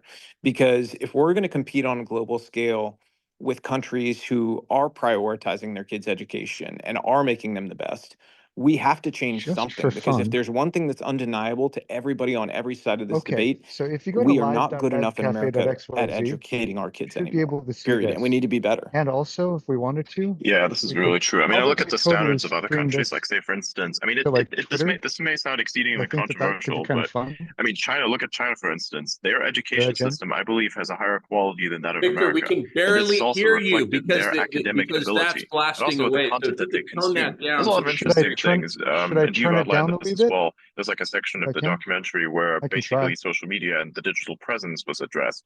Right, a lot of people are addicted to the digital world, and I understand exactly why. Right, because information is amazing for one way or another. Some information is actually constructive and, you know, yields utility when internalized and understood. But other information is just there designed to basically reward hack, right? Farm for dopamine, like say TikTok, for instance. And they actually, in China, they actually put a limiting factor on this to make sure that basically children do not lose their minds in the sense, right? And even if you look at the Chinese version of TikTok's Douyin, you'll find that the videos on there are a stark contrast to what you'll find in TikTok internationally. Like I've had a look at this myself. I've used it myself just to understand what is on there. And if you leave that site, you actually leave with an enriching experience and you naturally turn the device off because it doesn't try to farm you as heavily, right? You say, okay, I think I've had enough of this today. You're like done in about an hour, and then you come back to it another point if you want an enriching experience, right? Yeah, that's exactly right. That's why we featured it in the movie, because I don't think a lot of parents here recognize that social but because like when it comes to the Well, that was weird. youth, they want to only feed them enriching things that are going to make them more intelligent and thereby make China a more powerful, enriched country in the future monetarily. And so if they think about it from the financial aspect and both the social aspect, that's why they do it. They don't want degeneracy. They want, you know, the other countries. And you're absolutely right that unfortunately at this point, China is outperforming us when it comes to education. And if that continues, there's going to be, you know, all these cascading issues that come as a result of it for the United States if we continue down this path where we're getting beaten by them, you know, in the education realm. We need to make sure that we're producing students that are high quality in a high enough number where we can compete with anybody at any time and ideally be able to crush them. Not because we need to crush them at every turn, but because every great country should want that. You should want your country to be the best. You should want to be able to crush the competition because, you know, that moment may come where you need to. And you always hope that doesn't happen. You know, I am hopeful, you know, always that peace will be the outcome in any situation. But, you know, you want your country to have that power. It's part of what allows greatness is for there to be a certain respect for, you know, your abilities, if that makes sense. Oh yeah, it makes a lot of sense, and I think the same kind of philosophy is also represented in their technology and their execution. Right? Say, for instance, if you go to China, you'll find something really interesting, and that is that ideas around there are very cheap, but the execution is everything. Even the CEO of TikTok himself has said the same thing because the idea for TikTok actually came from another entity. They just simply took it and did it better. The idea is that basically ideas are cheap and execution is everything. And as such, if you have the best execution, you are the most deserving of the reward that comes from that execution, right? Not just because, hey, I have a patent on this and I do this and I have that. Well, it would be nice if you could license ideas, but at the same time, I think execution should always be prioritized, right? And right now we want some sort of thing that is equity and inclusion and whatever and whatnot, but the execution really yields the exact opposite of those exact goals. If you look at the as an idea, it makes a lot of sense. But when you look at it from a level of execution,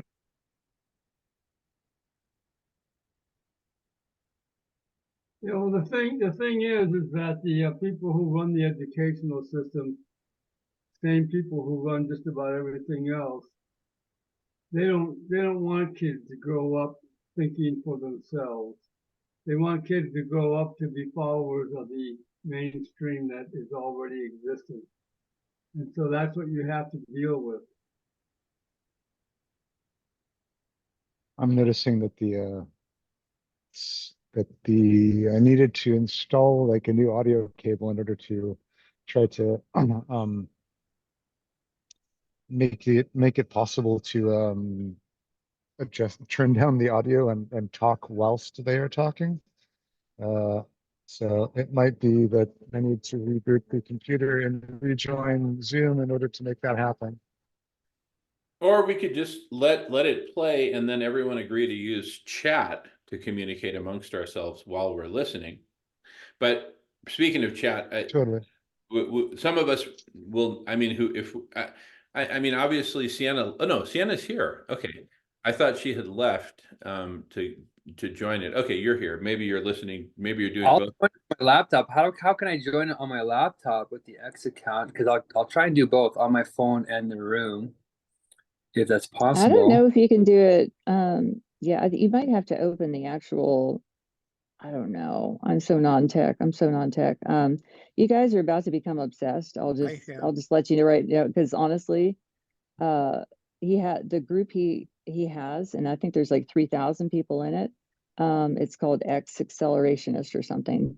He is asking for the brightest people in the world to come forward with ideas. And that's why I said that earlier. He, you know, was trying to like kind of slow pace it in. I'm like, yeah, he's actually looking for ideas. But it's a very, I don't even want to say it's an exclusive group, but you know, if you have stumbled upon it and you know stumbled upon it in the way that the people who have stumbled upon it have stumbled upon it, it's like, okay, we're meant to be here. And you know, that's come up in the conversation many times. It's like, holy shit, look at the conversations we're having. Look at the magnitude of the conversations that we're having. So anyway, let's just, does everybody have X on here? Yeah, Yes, I actually been some of us, following him for a while. yeah, some of us are so uneducated on X that we literally don't know how to get into this space that you're talking about. So if we could get a little tutorial, like literally, Jamin, you see that icon on the bottom that's like two people, or Yeah, the magnifying, click on that. I mean, that's literally the level of support we need at this point. Some of us, myself included. okay. I love you, Jamie. I'm gonna let me look at my screen because that doesn't even look familiar to me. Hold on. Jamin, can Sienna screen share? She's on her iPhone, so it might be challenging to screen share. I'm just But- gonna take a picture. But maybe Victor could walk us through it. Can absolutely do, and will reconnect us as soon as my computer installs this next audio cable. It's just going to take a moment.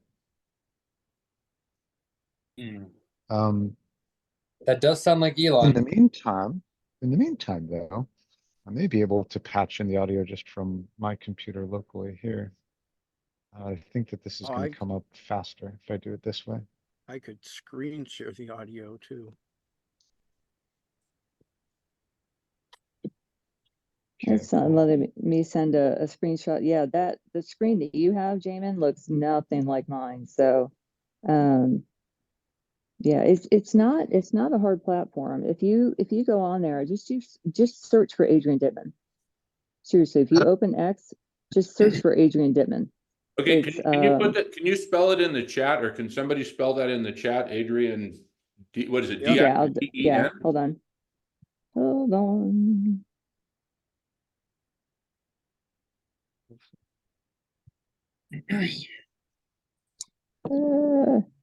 I'm like fat fingering this. Reach tonight, but I think this might be a priority. I'm bringing the bot back into the Zoom here. I just put his name in there. Adrian, Yeah, A-D-R-I-A-N, Dittman, D-I-T-T-M-A-N. Yeah, if you go on, just in the little search icon, just put in his name. Okay, I And searched for him and I found him, so I'm following him. What's next? okay, so scroll down in his feed, and you will see a big purple box, and it'll have a space in there. Oh, the war on children? Yep, that's it. Yeah. Click Okay, on so I that. just Oh, clicked- yeah. This is actually a good topic. This is it's a really good topic. This is basically, I think they're gonna, talk about the Epstein stuff. So yeah, this is his calls are history in the making. So yeah, Victor, are you gonna post it here? Otherwise, I'm gonna jump over there. Yeah, I'm just getting us reconnected here. Okay. Yeah, it's I've been trying to get my husband interested, and I don't know. It's just he knows it's him, and he wants nothing to do with it. It's just fascinating to me. I'm like, this is like history, you know? I just put the links in the chat, by the way, Sienna. Okay. Wait, are you gonna have the bot play it, Victor? Is that what you're gonna do? Melissa Yep. just posted the link. But before we resume playing, what's the strategy here? Are we all supposed to enter and then join the conversation when we're inspired to do so, or are we just eavesdropping? You can do whatever you want. I'll just give you a few recommendations. He likes the highest intellectual conversation possible, period. He doesn't want to With talk the film, about happy to answer any questions people have. wait, what was that? Is that the space again? Bringing up a bunch of people right now. We're going to have a there. person named Robert Scoble on the stage as well, who is a very, very vocal advocate for technologies, especially AI technologies and whatnot. And actually is more on the side of, give the child your device, right? But also if the content is good. My bad parenting skills are legendary. My kids both learn to read on YouTube, so. Deja vu. Oh, this is an interesting topic, and it's one I've talked to many of the world's brilliant people about. If you are rich and you live in Palo Alto, for instance, you're surrounded by people who build companies and build things, right? that alone gives you a leg up over many people. You also probably have access to a private jet if you live in some parts of Palo Alto. That means you can go places and see things and learn things. My kids have been to JPL where they make the drones, the rovers that are on Mars right now, right? Many kids don't have those advantages. So I'm attracted to this idea of opening up school choice, but in reality, it leads to a lot of crazy shit happening too. We know many parents in the world are into religion and want their kids to have freedom of religion or freedom of the parents' religion, right? So, Well, expand on that. What do you mean by that?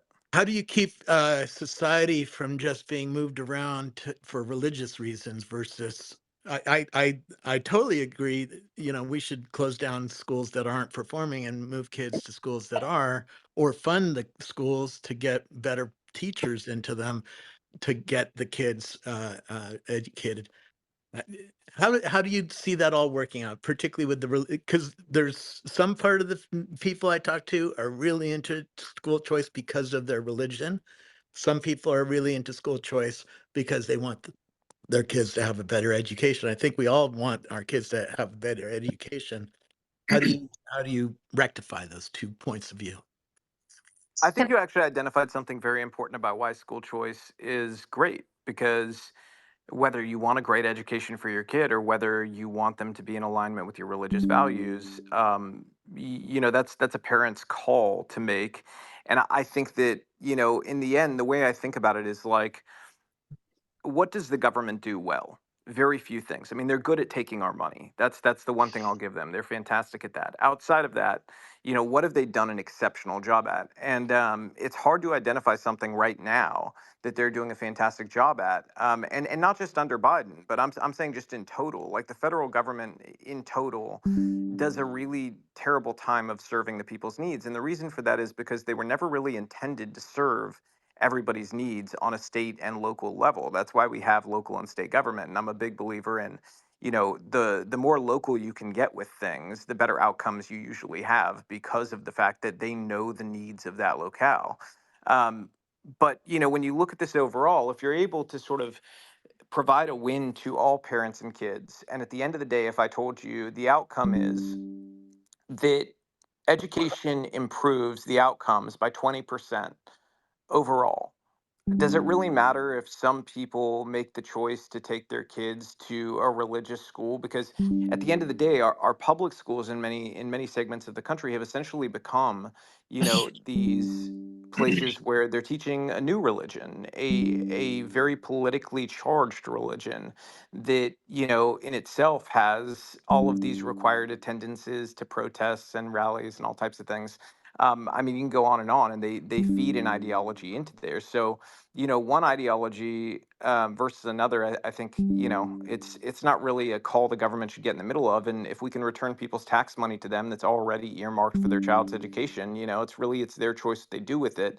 I believe and trust parents will generally, not always, but generally, the vast majority of the time, choose what's best for their kids' future life and outcomes. And for me, that would be making sure that it's academically rigorous. You know, all of my kids, I'm lucky to have done well in life, and I can send them to private school, and they're all straight A students. Some of them have skipped grades, and that's a byproduct of their hard work. You know, they've worked hard in school. They've also had a good school and good curriculums to work with, and that is an advantage. But it's one that we can give other kids. You know, if we just empower parents by giving them their money back and say, hey, you go choose what's best for your kids. So that's kind of how I look at it. I don't want to dig too deep in, like, you know, there's obviously people who will send their kids to a religious school that's a religion that I don't practice and I don't believe in. But again, their kids are not my kids, you know, and it's their tax dollars at the end of the day that's earmarked toward that child. I kind of want to give them the choice to choose what's best for their family. Makes sense. The Can I problem jump is we here? have a separation of church and state in our country, right? And putting tax dollars into a religious school, that's support of a church.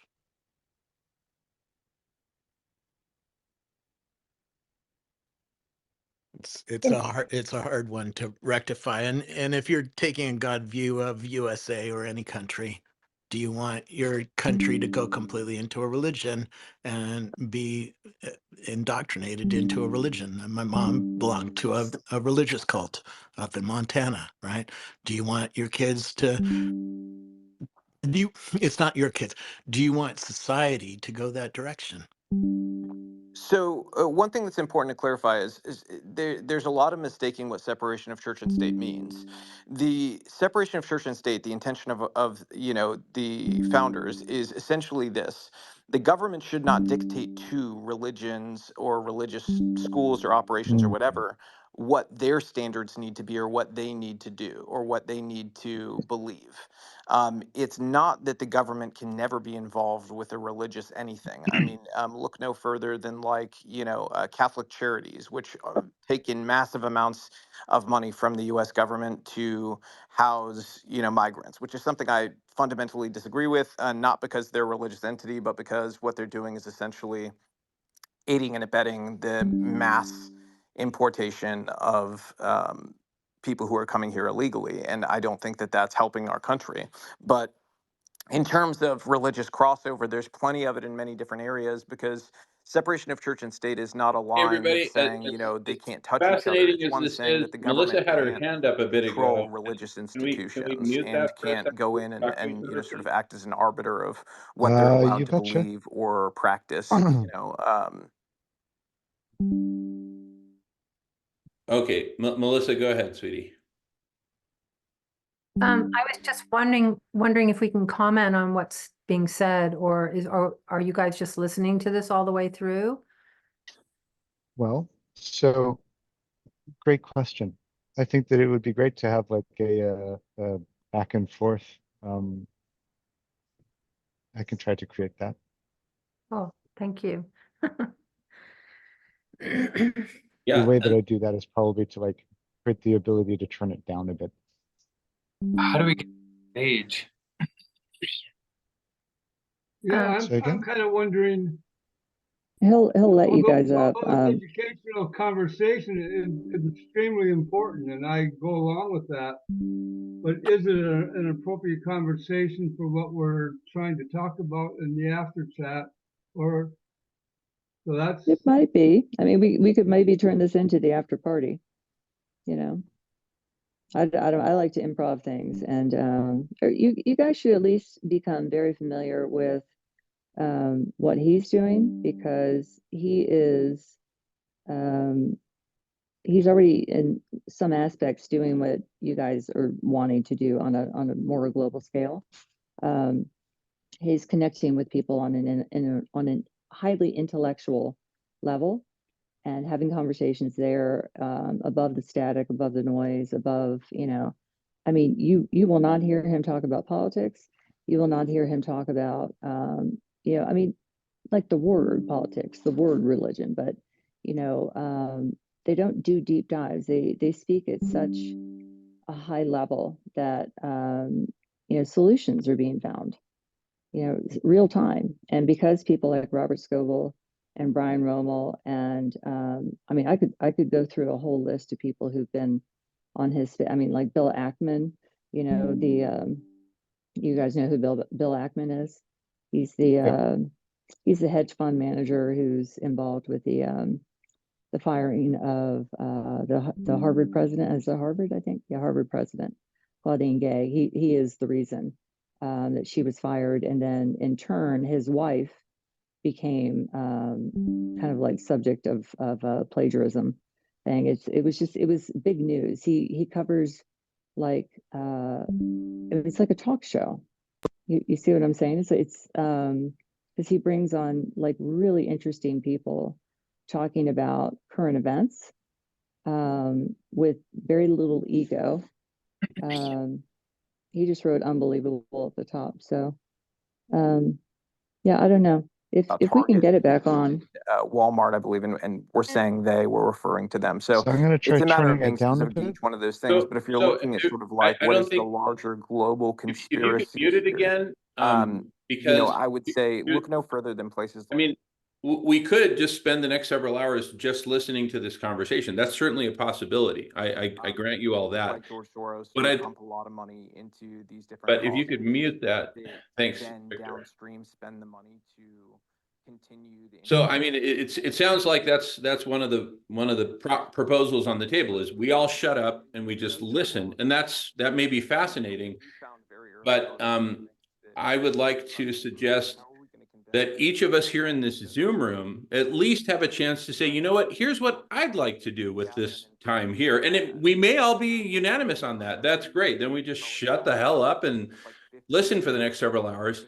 But I have a different idea. But anyway, Melissa has her hand up. Go ahead, and everyone just raise your hand when you want to talk. Yeah, thanks, Jamin. I think this is a really important topic, education. I don't agree at all with what they're saying, I have to say. Like the whole system is not working anymore. And that's where we have to get into the current myth. Like, what is the myth we're living in now? And how is the education system serving this future world which we're stepping into? And I am an arts educator, so I've been in the education realm at all levels with elders, preschoolers, teens, elementary school, middle school, and each age group needs very specific things, and we are not feeding them with things that are about sustainability, taking care of the planet, creating a humanity that's compassionate and empathetic. I think the closest education system that is doing this kind of work is the anthroposophical movement, so Rudolf Steiner's Waldorf schools. Oh my gosh, yes. So, I mean, that's a whole topic, unto itself.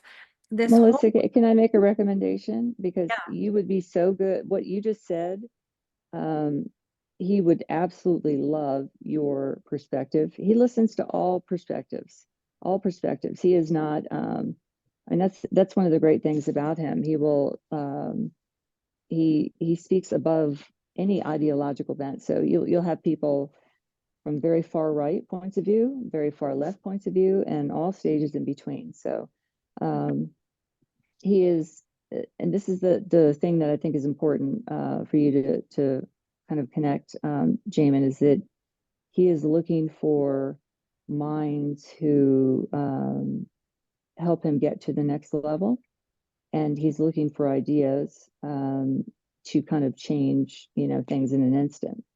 And what you are working on and Hope is working on, and I think what all of us, just to whatever degree and to whatever extent and to whatever, it doesn't matter. All of us have a piece of this puzzle. And right now, he is the person who has a platform. He has the passion. From what I can tell, he has integrity. I can overlook all the other stuff because all the other stuff is a distraction. It's like, what's his goal? What is he actually trying to do? Aside from what comes out of his mouth. What is he trying to do for the world, for life on this planet? And if you listen to these calls, you will understand very clearly. He is he's a very compassionate human being. But yeah, I would recommend listening for a bit. But Melissa, if you wanted to say exactly what you just said on this space that's going on right now, you would really be a very good addition. So just a recommendation, but no pressure. I'd be happy to do that. And the other thing I wanted to say, we keep talking about high level and intellectual. And actually, we should be listening to those who are very connected to the earth, the indigenous people, the little voices that don't get heard. And I saw this incredible video of this 12, 13-year-old who's living in a refugee camp in Gaza. He's Palestinian. They call him the Newton of Gaza. And he said it's so depressing in the camp, and they're living in a tent, that he wanted to bring light to the camp. And so he went to the scrap area and he found turbines and wires. And this little kid has managed to figure out how to get these turbines to generate electricity to light light bulbs in this camp so that it will bring hope to these people. And these are the voices we need to hear as well, the voices of the people of color, of children, not just the high intellectuals, because where we get into trouble is when we get stuck here and we're not down here in the heart chakra. This is the real brain right here, then the gut, right? Then here. So I think we got to get out of here and back into here. And I know you all agree with that, but I just have to say that because every time I hear high intellectual, I went to school in London, I've traveled all over the world, I studied architecture, I'm an architect. That was high intellect. I met Carolyn Mace. I don't know if you guys know her, Sacred Contract. She's a psychic healer, amazing woman. It's MYSS. I bumped into her at a talk she was giving, and she just looked at me and she said, you have to start working from your heart again, because architects are so in their head. It's this high intellectual espousing of theories and, utopia. And I don't know, I could go on and on. So let's get back here, the heart.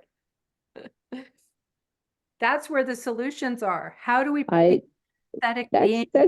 That's usually Mother the top, the main, at the heart of the conversations in his space. So yeah, well, Melissa, you would be such a welcome addition to his panel. He'd probably just make you a co-host instantly. He's just looking for big empathetic, deep reasoning people. And sometimes the conversations go like in weird directions, but I became obsessed with them. I've actually kind of taken a break for the last couple of weeks because it just becomes like all consuming. They're posting right now. Yeah, he is and Grimes, his ex-girlfriend or whatever, the song that she wrote about him specifically after or when they were going through the ups and downs was a song called Player of Games. And the main lyric is basically how can he ever love me when he loves games, and it basically just helps you understand his mentality. I mean, he's just always trying to become better, simplify processes, and kind of try to figure out the simplest path forward. Just look at Tesla. I mean, my husband just bought a Tesla for the family, like as a surprise for Christmas. And it is so revolutionary. And this car was like 30K, brand new Tesla. And it is such an experience. And he always says that. He says, it's not a car, it's an experience. And our 30K car can drive itself. And I'm disabled. Think of that. Think of that, a $30,000 car, and I don't have to use my legs to drive. Isn't that crazy? So, how much would a modified van for a Victor, disabled trying to say person be? something with urgency? Yeah. Yes, I am. Thank you. Because my computer battery is like maybe going to die soon. I wanted to say something before I move. Wanted to share, I dropped the link in the chat. If you click on that link, it will show you what is possible to do. I wanted to share that what is possible to do with respect to parties is, for example, to have a co-watch and like sidebar kind of an experience. So, for example, I'm going to turn the audio back on for the that Twitter space. Yeah. I'm going to turn it up a bit.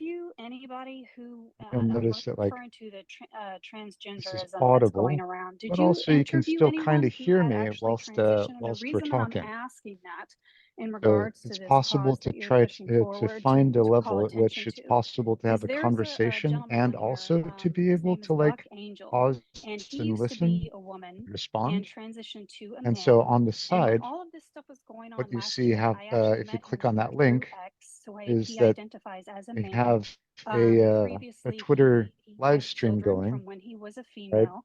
And when a lot of people that were is talking about the broadcasting discussions on this, one of the both things that I found the Twitter interesting space is and he the was actually responsive advocating, talking about conversation the fact that to what's he happening doesn't in the Twitter believe that space. children or anyone for that matter under So that's 30 just years the old, demo that I wanted to because they provide were right now. talking about doing this with children, which I just still can't even believe. That he was literally And saying from also, his own it personal is experience, possible he didn't have to his like sex change, I think, request until it to was speak he was in his and to converse mid to back and forth late 30s, almost between, 40s. someone And who might he, raise their having hand gone here, through the procedure raise a himself, hand over was a there on very the strong Twitter advocate space, for making get sure that children the speaker don't go through it, clearance, especially speak, if they're under and 25 then years of like age, go let back on alone if mute they're while high they school respond children, because he and was like raise talking hands about and all that a kind of thing. lot of the You follow what I'm saying? medical conditions that come around from having the transition If we that he approach had. And him some of the things as that a he was group, talking about were oh, that's absolutely my 12-year-old, sorry, astonishing with River. some of the medical issues that he has had That's my since he had 12-year-old the River transition. And I feel like grunting. it's such an If we important approach voice for him people as who've a actually gone through collective the of transition and had a lot of these humanitarian problems that I don't visionaries, think that we're hearing about he enough will in the listen. press and the mainstream media You know, that are really Jamin, I mean, important just based on for younger kids personalities, who are potentially thinking about doing something Jamin, like this, which it Melissa, may just and be a no phase offense they're going taken through because for quote anybody. I unquote just the know popular the thing is kind some of of the things that I've personality, heard like I from trigger some him, parents I on mean, to both no sides. And I end. myself live in Los Angeles. He And literally starts speaking in different languages when I start talking. Melissa, he would love you. Mark, he would love you. Jamin, he would love you. James, you might be a little deep for him, but I think he would. He would love all of you. He just he's very temperamental, so just be forewarned. I'm not, I'm not trying to tell anybody what to do. I've listened to him so much, and I know what pisses him off, and just approach him like you would like this. I mean, he likes a little bit of praise, but just a friendly conversation, like sycophants and wannabes. I mean, he just boots them. So, and you have to call him Adrian. So that's all. But yeah, I would actually like to go jump into that space, and unless there's a way for us to do it as a group. Can we do it as a group, Victor? It Is that is what you're saying? possible to do that. Okay. Yes, it is Okay. possible to do that. I'm going to mute Is myself. that then. something that everyone here would want to? Yeah, let's vote. My recommendation would be like not to do that right now. 'Cause it seems like but like I'm wondering if there might be sort of like a synergy or like a kind of space that's highly relevant for this group to do that kind of thing. So, but I don't know. That's my feelings in the moment. Yeah, I'm just following the flow. Yeah. I'm going to play the role of Mike Hillcoat and direct traffic a little bit because some people haven't really had an opportunity to express themselves. I'm one of those people, so I'm just going to go ahead and, since I've got my hand raised, I'm going to express myself. And if somebody else would like to express themselves, please raise your hand. Fair enough? Okay. And I'll be Mike Hillcoat while the teacher is out of the room. So first of all, back to the topic we were talking about before, and then we can go back to Elon and all that. That's great, but I just got to get a few things I've been waiting to say for like the last hour. I definitely recognize the power of spaces. I've participated in spaces before, but I'm nowhere near as well versed as you, Sienna. But I think for the after party, what I have in mind is definitely a Zoom experience, because you can have up to 100 breakout rooms, right, in one Zoom room. And I'm talking about having multiple Zoom rooms. So let's say 10 Zoom rooms times 100 breakout rooms, that's a capacity of 1,000 breakout rooms, right? If thousands of people show up to the after party, right, and the entire party consists of sitting there listening to some smart people talk, it's not a party.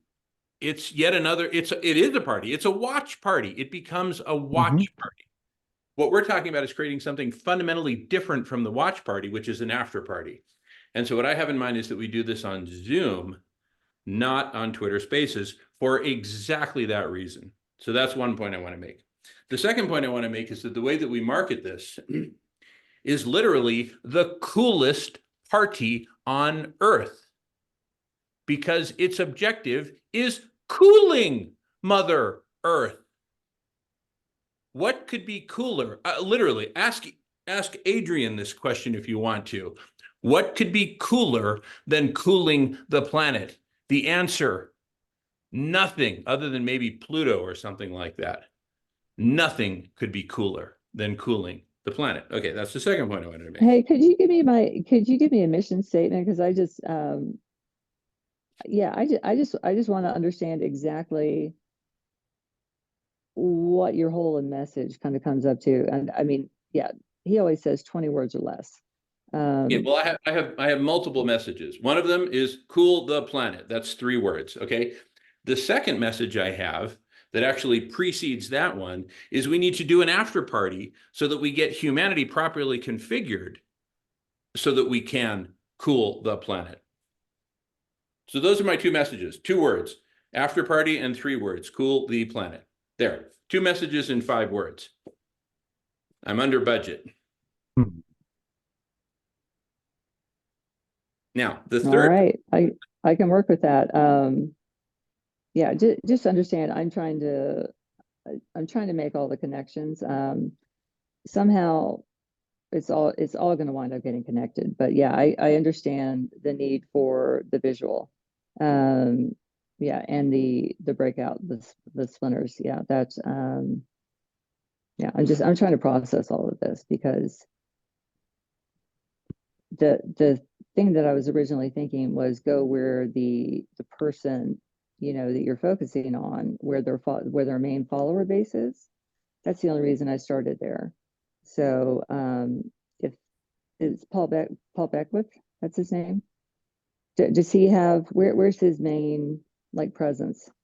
Well, he lives in Ontario, Canada, somewhere near Toronto. No, online presence. I'm sorry. YouTube and Twitter. YouTube and Twitter. Okay.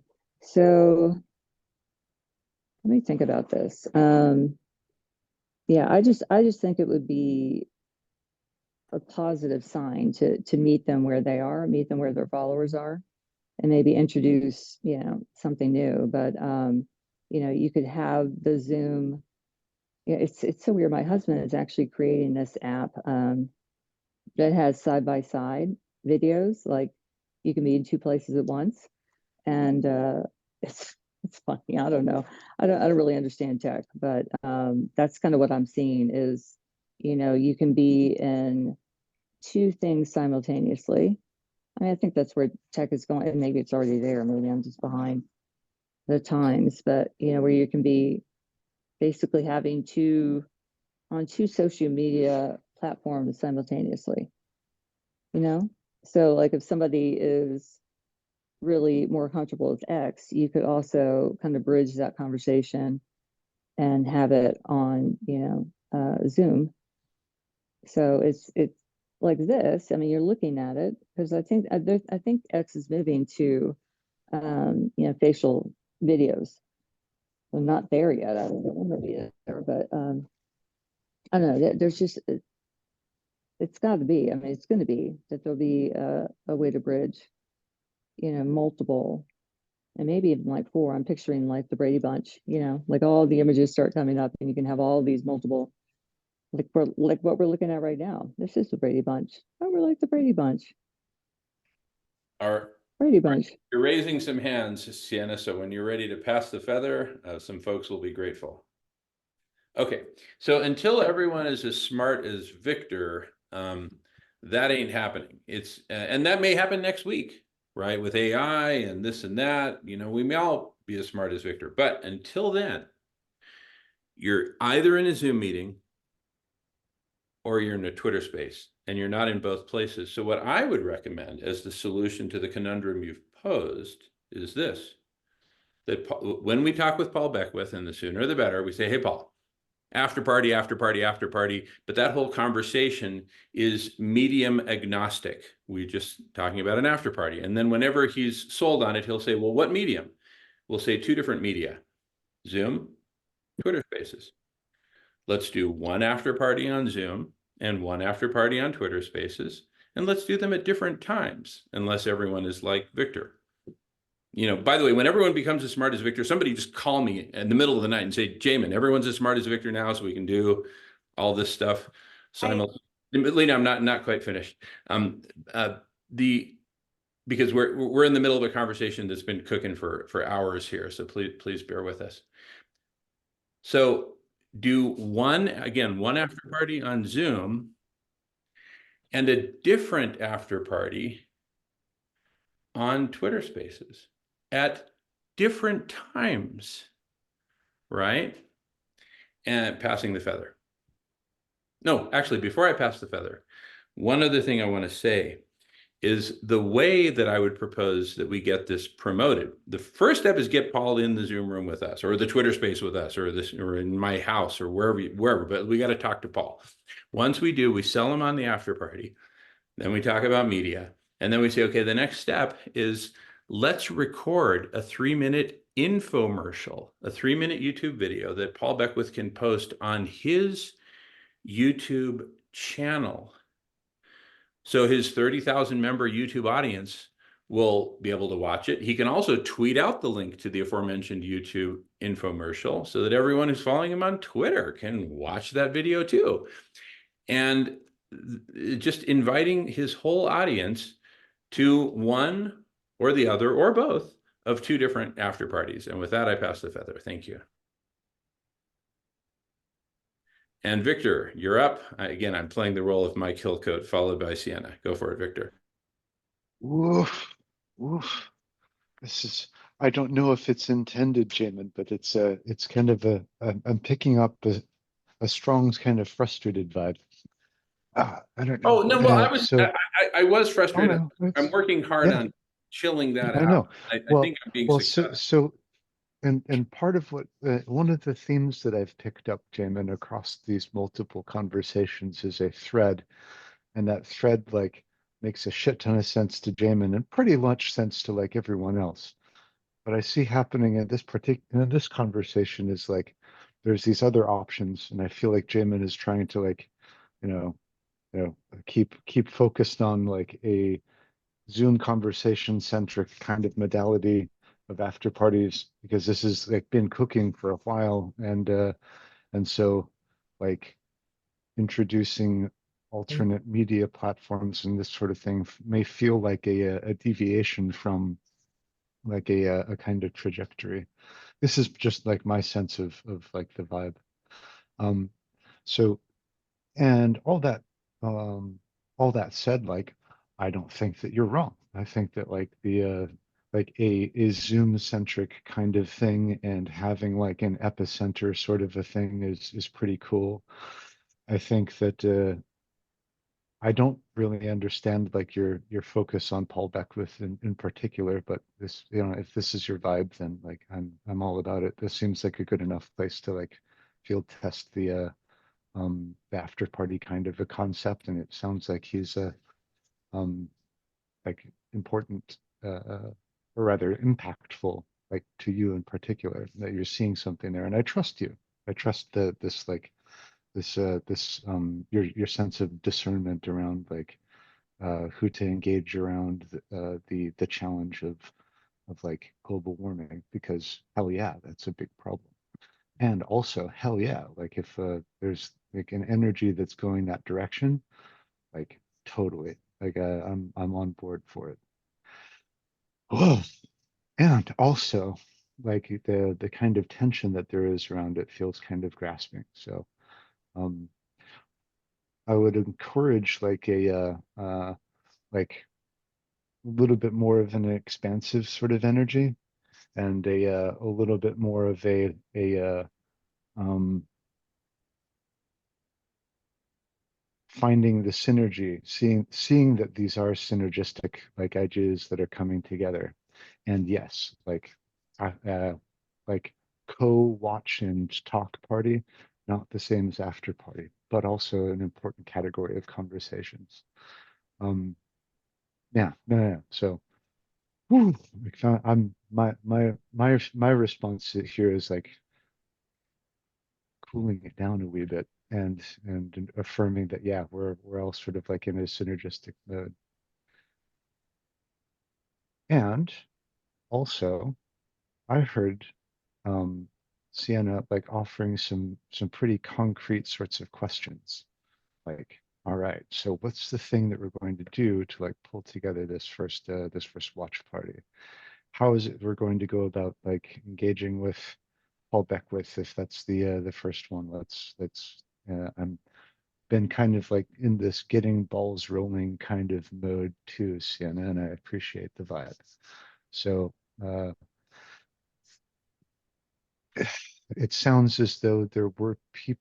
I dropped for a while, but is that ball already in motion for like, you know, find a connection to Paul Beckwith in order to introduce, the concept of after party and kick off the first one like after one of his upcoming sessions? Like I find myself in like kind of active, root based uh get shit done or get next thing done kind of mode.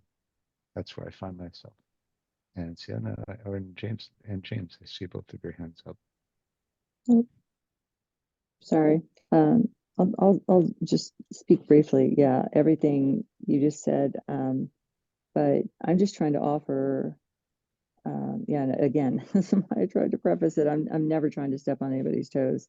I just, Hope is somebody who kind of tries to offer different perspectives, and yeah, the different perspectives are, I think, going to be interchangeable. And like one idea I was just thinking about, Jamin, was the more like intensive conversation, because that's what kind of X does, is the party or the conversation, and then the after party is on Zoom, because that's when you can see the faces. So you have the serious conversation, and people aren't inhibited. Sorry, they don't. Has anybody ever seen The Masked Singer? My kids used to love this show, but it's this show where celebrities are allowed to remain anonymous behind these ridiculous, silly costumes, but they go out and they sing, and you learn about them, but you can't know about that who it is. You have to guess who it is. And I thought it was really cheesy, and but then I was like, this is actually really kind of brilliant, because we're learning about these people, and then they take their hood off, and it's like, oh my gosh, it's that person. But the first person, the first season, and I'll try to catch up how this is relevant, was Tori Spelling was the winner, and everybody fell in love with Tori Spelling, and her reputation went through the roof. Whereas just for that short period, because people saw her as a human, instead of just this person on the front of a tabloid. So that concept is kind of what I'm talking about with Twitter, Jamin. So, or X. So you're an anonymous. You're just a face. You're just a profile picture, and you can speak your truth. And it's not going to be as scary. I mean, that's the one nice thing about X, is it's not as scary when it's not that people hide behind their profile, but it's just a safer approach for people who aren't quite comfortable or with their voice yet, because it's tough. It's tough to speak in front of a lot of people. But so have the serious part on Twitter, X, and then have the after party on Zoom. What do you think? All right. So yeah, then we got the best of both worlds. So I know how to masterfully work X. I do not know how to master. I mean, I can barely unmute myself on Zoom. So you guys know how to masterfully work Zoom. So yeah, let's start there. And now we can just talk about, yeah, I just, you have to know, I am open to anything. I am not, I used to be a very linear thinker. Now I just, I just like looking at every single possibility simultaneously and trying to figure out what works best and see where things fall into place. So, but I do, I mean, if everybody agrees, I think that that would be a good solution for that. Because there's really big conversations happening on X. I mean, like really big, and it's all brand new. I mean, so we would be way ahead of the curve because most people don't even know that Twitter Spaces exist. Seriously, you can be on a call with Elon Musk and talk to him directly, and there's only 14,000 people on the call. And then you can go on Adrian Dittman Spaces, and there's only, sometimes 100 people on the call. Sometimes if I have notifications, I can be the first person up. I'm the first person on the stage. It's crazy, you know. So I think of it as like a global town hall. Um, he's one of the most famous people in the world, and everybody has access to him. Think of that. It's brilliant, and it is the future. It's the future of politics. It's the future of conversation, and it's the future of news because it's also everything is community noted. So nothing can really fly without, a lot of public scrutiny. You can't just bluster and say, make things up. Anything you post, somebody's going to call you on it if it's, not legit. So that's the other great thing and that's why it is the free speech platform that can do it safely because they're not allowing, false information to fester. But they're allowing all content to be out there, but the false stuff gets flagged and kind of tossed as such real time. It's like flagging something real time, like when a politician's standing up there debating somebody and they just make something up. Anyway, I digress. I always ramble.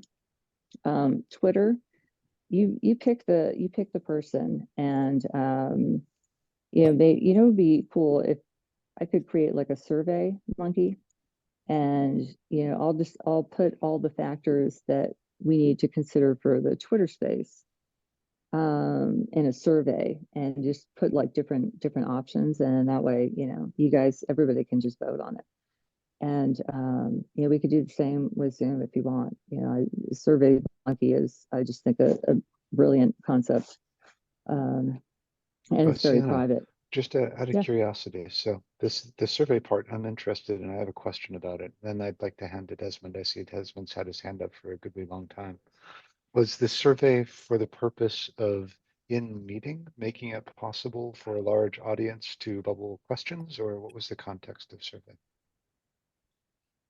I mean, it could be, yeah, I mean, you could use it for anything, but in the context of what I was speaking of, it was just an easier way to, because if I can sit and consider all the aspects that we need to implement in a really successful Twitter space, I just have to sit and think of it as an event person, So Oh, I'd do like I hear you to saying kind that of this is more about like sourcing topics for no, Twitter no, not sourcing topics. You guys are the ones sourcing topics and people. I'm more the logistics person. I'm the person who's making sure that the stage is set correctly. I'm like the behind the scenes person.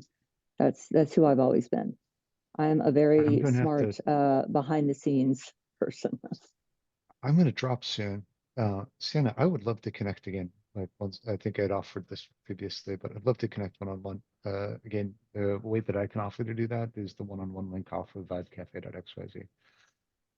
And James.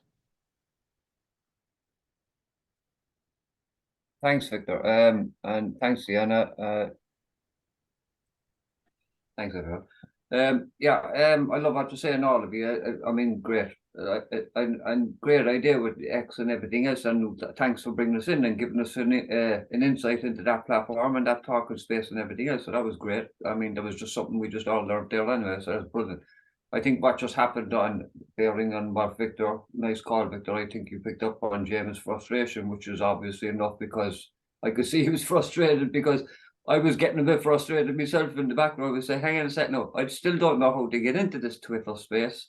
I tried the link and it just brought me to Twitter and I was saying, what's happening? Is that volume from the Zoom or is it? I was lost. Point is, I could see James' frustration. We're in the middle of trying to sort out the after chat and what we're trying to do here ourselves and we're still trying to figure this out. And then we decided to jump into another space, which half of us didn't even know how to get into as far as I was concerned anyway. So it was a bit kind of panic mode for me anyway as well, like as to what was happening. It was too fast. I think what we're doing is the best thing, most constructive thing we can do is what we just done there in the last couple of minutes. Once we just came back and Victor grounded us, we got more done there in the last couple of minutes. Figure out what it is we're doing here and what's the best mode for doing that and implementing the X side of things, know as well, because that is a great way of, as James said, having the pre-party and then the after-party on Zoom, because the idea of Zoom as well is very much so of being, it's a more personal atmosphere, it's intimate atmosphere, knowing that you're in a room with trusted and like-minded people, basically. And yeah, not everybody likes to be on camera all the time. I don't anyway, I don't like smoking in front of people, and it's just for only other reasons. I just probably, but that's it. Like I'll come on camera when I need to speak or whatever. But I'm blabbing now, you see. Point is, we need to just I'm very much a person for stepping stones. We're on a journey here, and we need to just let's take the stepping stones and let's get one and then another and we'll eventually get across the river, or whatever, together. So that's all I'm saying anyway. We'll just take our time and let's be patient with this and with each other. Thanks.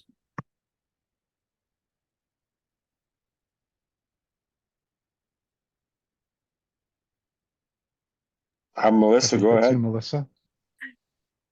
I love you guys. James, you just crack me up every time. This is a message for Sienna because Sienna and I are the only women in this group of men. I love you, men. But I just want to remind you, Sienna, you don't need to apologize for rambling. You're not rambling, you're being feminine. Women have a lyrical way of walking and speaking through the world, and it is necessary. It's like poetry, So please don't apologize. Just keep being yourself, because the men need to understand that in order to bring healing on this world, we have to come back into balance with the divine feminine. We have to decolonize our thinking, decolonizing the way we live on the planet, right? And that means how we relate to language, to movement of the wind, walk the earth, all these different things. And so these feminine voices are really important, that we don't constantly say, sorry, I'm sorry, I had to say that because it's very important.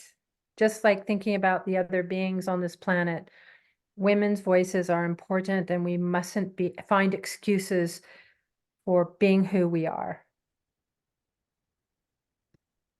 Sienna, go ahead. Thank you. Seriously, thank you, Melissa. You actually made me tear up a little bit.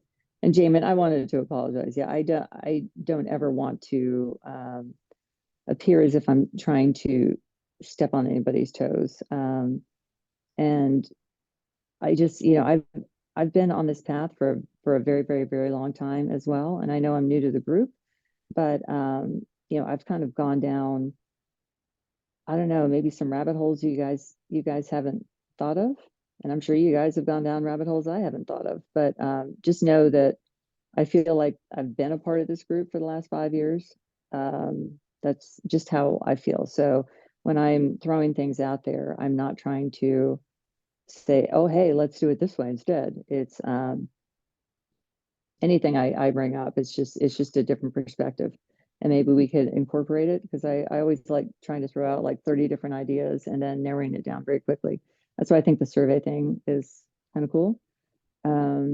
because we could agree on kind of like who the speaker is going to be, what the main topic's going to be, that kind of stuff, and a more democratic way. Unless, we could just have a conversation too. I don't know.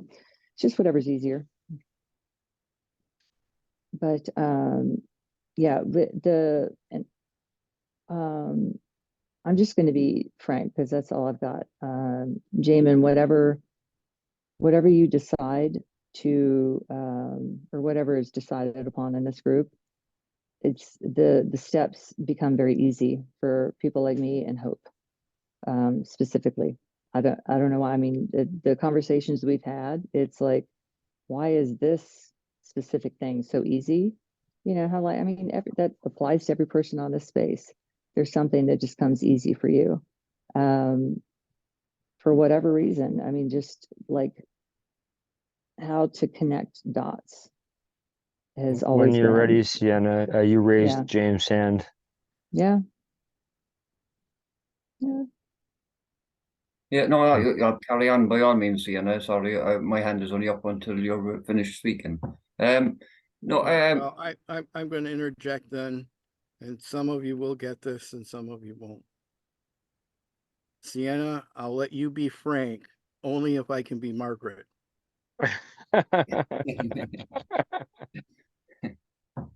My mom's name is Margaret, and she lives in my basement. I kid you not. You have to have watched MASH in order to get that one. I Once love again, MASH. sorry, I love Sienna. When MASH. you're ready, pass it to James. Sorry, yeah, James. cheers.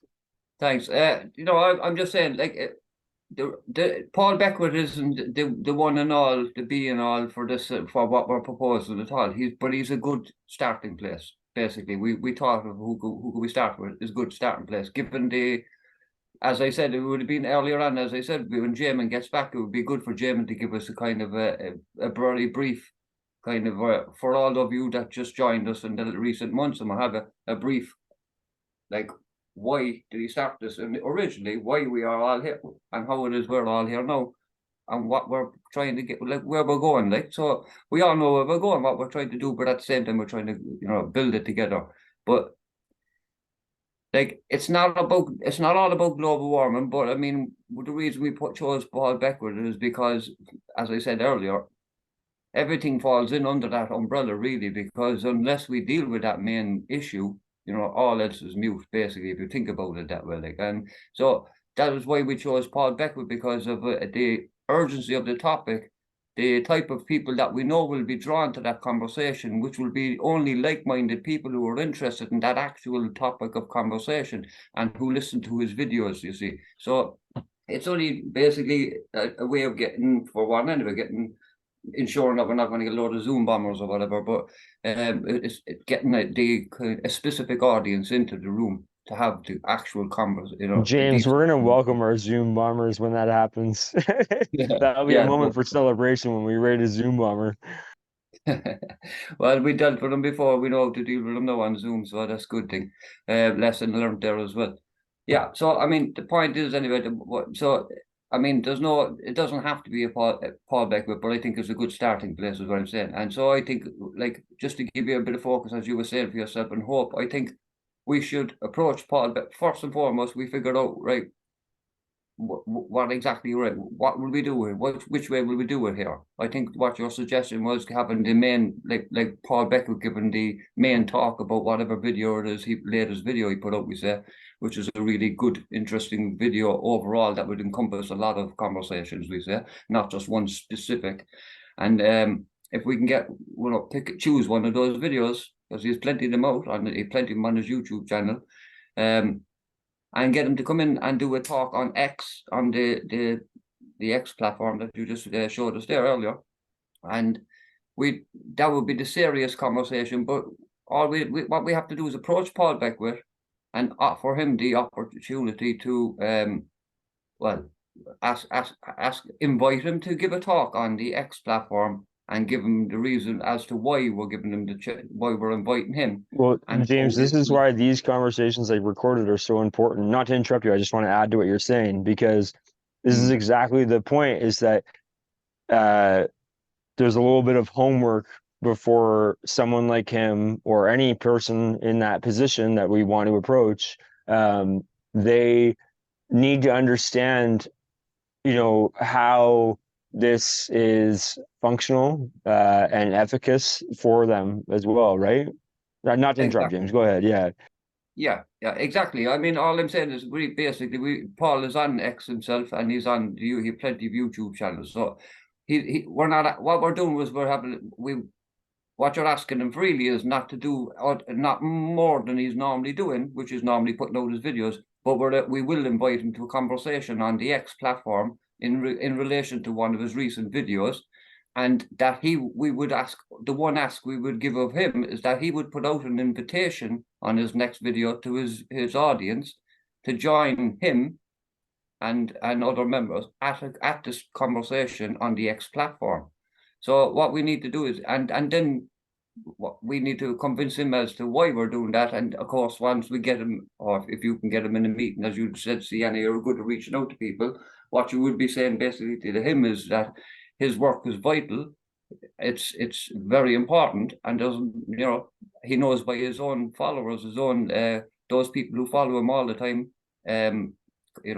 loyally on his YouTube channels and Twitter, and who comment, and who he knows himself that those people would love a chance to get into a space like this and to converse, and God knows what will come out of it. That's the main thing about it. Like, we're not telling them anything is going to come out of it, but we're saying, who knows what will come out of it, but at least something will come out of it, and it won't be just his static videos out there on air all the time and only a few people responding on chat to his videos in the comments. It's not putting any of his work down in anything. It's enhancing it by in a big way. But what it's also doing is opening up a whole new avenue of conversation around all of these, vital important conversations that he has, among others. He's just one of many people, as Jamie is making out, that we have to reach out to, but we have to start somewhere. So I just to concentrate on Paul Beckwith, figure out how do we approach him and what it is we're going to say to him. As you said yourself, Sienna, need to have this in a 5-minute elevator pitch for Paul Beckwith. And I think you're the person to do that. So I'll say no more and pass the feather. Thanks. Sienna, go ahead.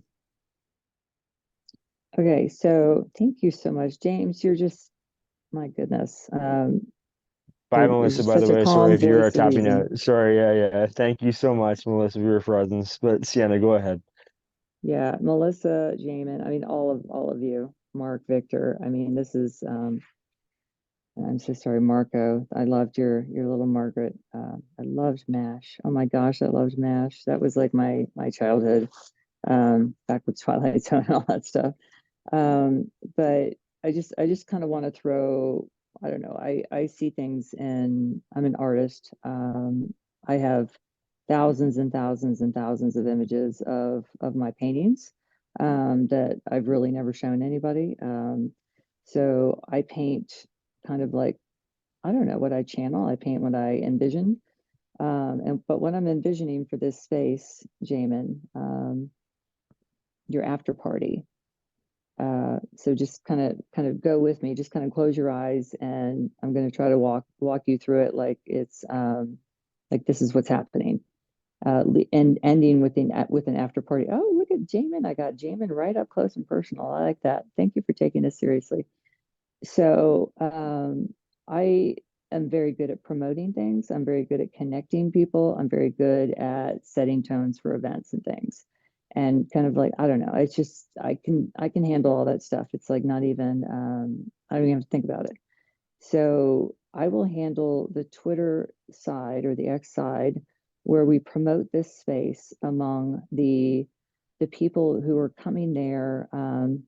And I apologize for using the intellectual term before, because it was more there's a lot of yahoos who come in these spaces, and then there's a lot of people who are there for the conversation. That's more what I was referring to.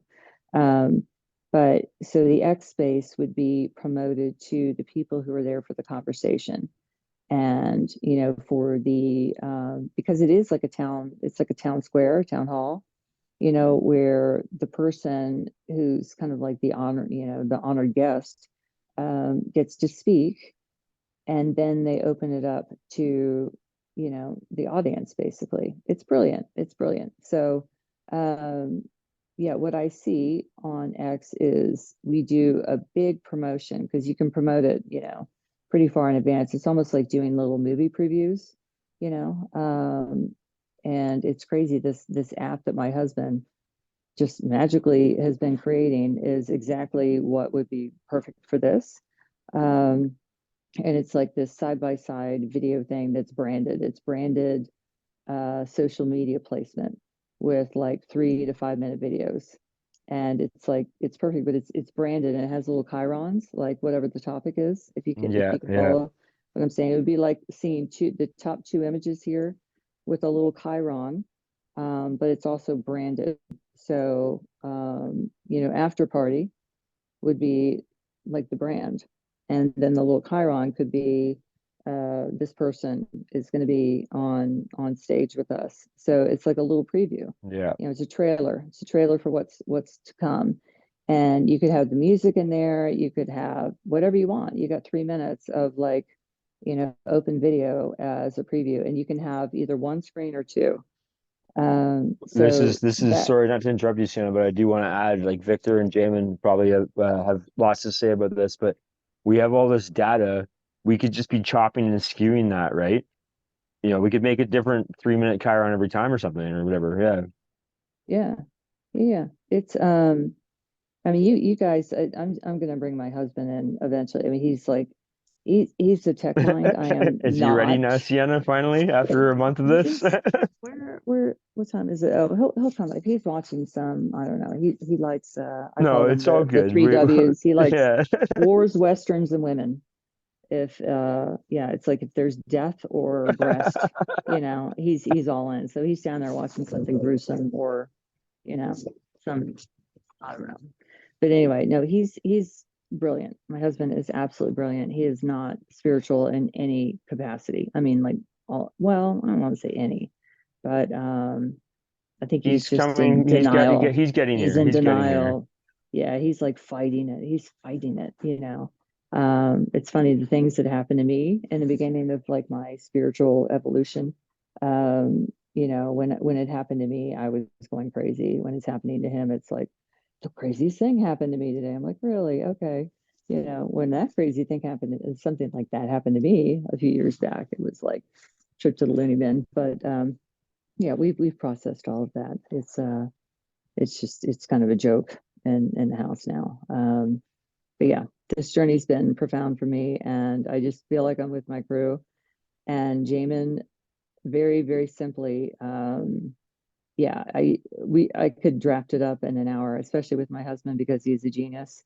And my brother-in-law, and I don't mean to be braggadocious here. I have a lot of connections that are going to be really helpful for this. My brother-in-law is an Emmy-winning motivational coach, and he's called the host with the most, and he would probably love to be like an intro. I mean, he's really good at what he's done for like 15 years or something, or maybe longer, is The Price is Right live, the live version. It's very cheesy, but Jamin, again, I know that I tend to be wordy, but you'll understand the connection here. So it's always an audience of 5,000. He usually does it at like the MGM Grand. When he comes to our area, I'm in the DC area, but he travels all around the US. But he pumps people up. So this is like the after party thing. He gets people so jazzed and so razzed because he's so funny. He's like just I don't know, he's like a ball of lightning. He's funny, he's witty, but he's never offensive. He gets people to feel comfortable around him. He's just like his mentor was Bob Barker. He worked under Bob Barker for like 10 years. He was like best friends with Bob Barker. So he's one of my buddies. I mean, he's one of my closest. He married my sister. It's funny, they're divorced, but I really don't talk to her much, but talk to him. So he is heavily known, I mean, he's like widely known in Hollywood and knows all the circles. He used to do the red carpet with Joan Rivers and Melissa Rivers. He was the voice of entertainment television, and he's kind of like looking for something that that matters, you know, right now, because he's literally still doing this game show. He's basically doing Price is Right live, and he travels around in this, you know, big fancy tour bus. But he has had, you know, a similar, like a really profound spiritual awakening, and you know, he's looking for, you know, something else that he can do with his talent, and he's very, very talented. Like the only reason he's not doing the real Price is Right is because Drew Carey jumped in like at the last week of negotiations. He was meant to do it because he'd been training for 10 years. It's kind of devastating. But anyway, he won an Emmy for another game show. And yeah, my husband has Netflix connections. There's a lot of, I'm just trying to connect all the dots of how to kind of market this, brand it, get it out there, like, so that when we do it, it's like, it's the hottest thing in town. So, yeah, and if we are talking to people who are kind of esoteric in conversation, you know, they're talking about deep, profound things. Yeah, I would limit that conversation to Twitter, and then the people who are speaking, it's actually kind of fun just to look at somebody's profile picture and try to, you know, it's almost like, you know, doing one of those dating sites where you can't see, you know, who you're talking to. And then, you know, so you're having these really deep conversations with people, sometimes for hours. And then, you know, the star of the show is going to move over to Zoom for the after party. You know, that's how you market it. And you've got the music and you build it up. And Todd, my brother-in-law, oh my gosh, he'd be great at this, because he's called the host with the most. And he would do it just because he'd be passionate about what we're trying to do here. And he knows everybody. He knows everybody. You name any person who's famous, he knows them. So yeah, I do have a lot of connections, but I also see a lot of connections. So I think as soon as and I am kind of fading. I don't know why I'm so tired today. This has been a very, very big, uh, like a mental combat kind of day for It's me. been a long like couple hours. Don't worry, Sienna. Yeah, I think my brain is fried. But Jamin, I'm looking directly at you. I'm doing one of these. What you're trying to do, uh, and I'm just being dead frank with you. I've done it hundreds and hundreds of times on like different levels, and it's just that's my wheelhouse. You know, I was meant to be connected with you. So thank you, Mike. Thank you to everybody on this stage. Honestly, you know, I've been preparing for this for 5 years, so I'm being super. And my kitty's here now too to say hello. All I have is honesty. I'm super, super blunt.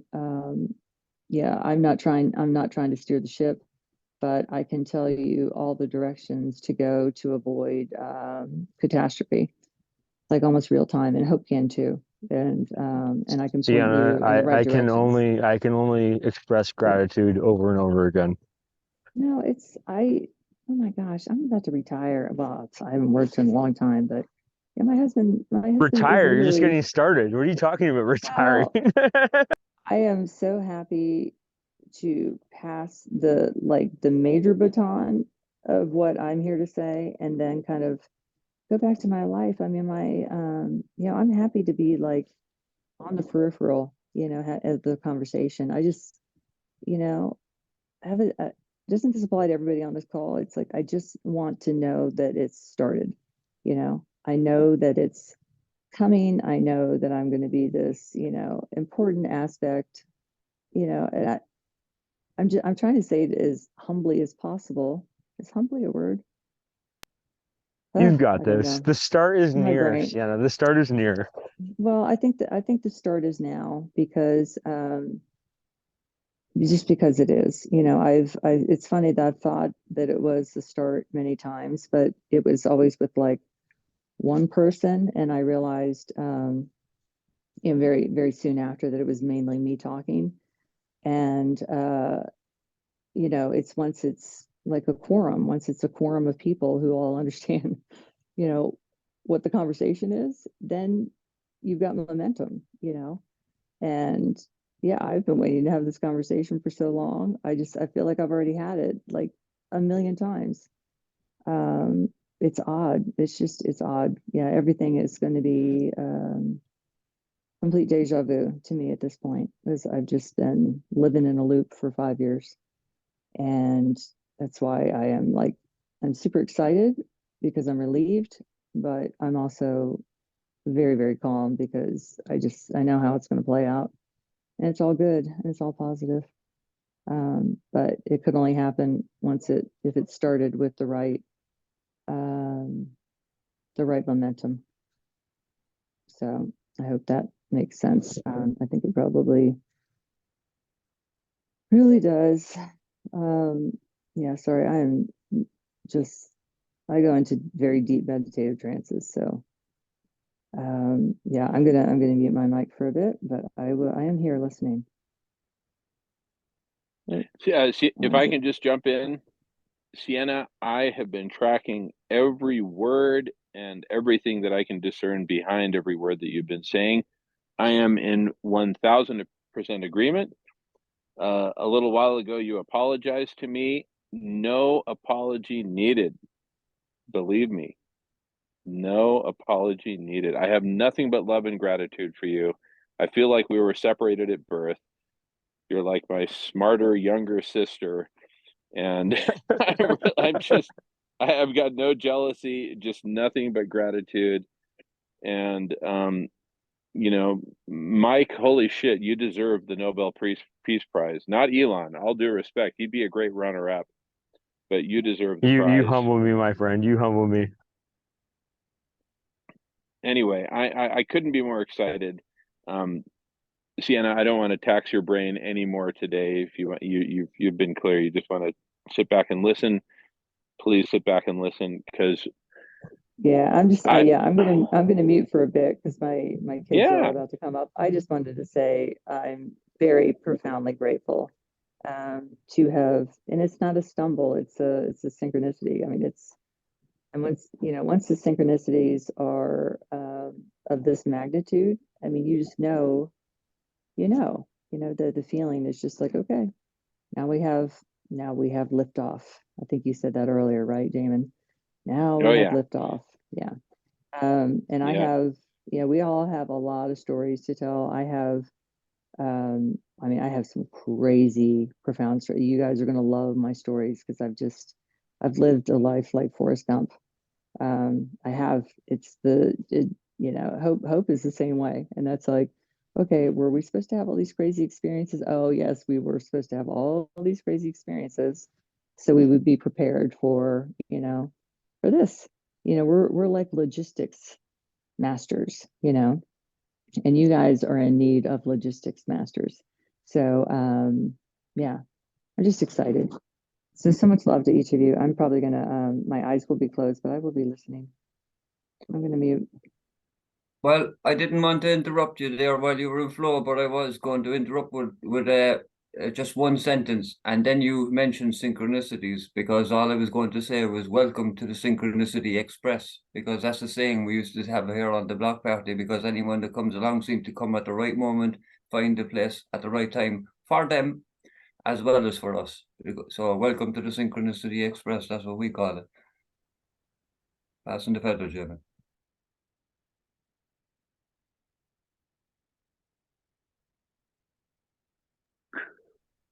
Thanks, James. Yeah, Mike's quarterbacking. So carry on, Mike. You're doing a brilliant job, and thank you, James. Well, all I was going to say is that I don't know if Victor wanted to speak there.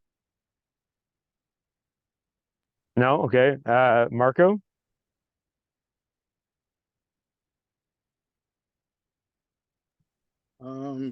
Brain cells are still bumping around. Haven't got anything that they want to set forth yet.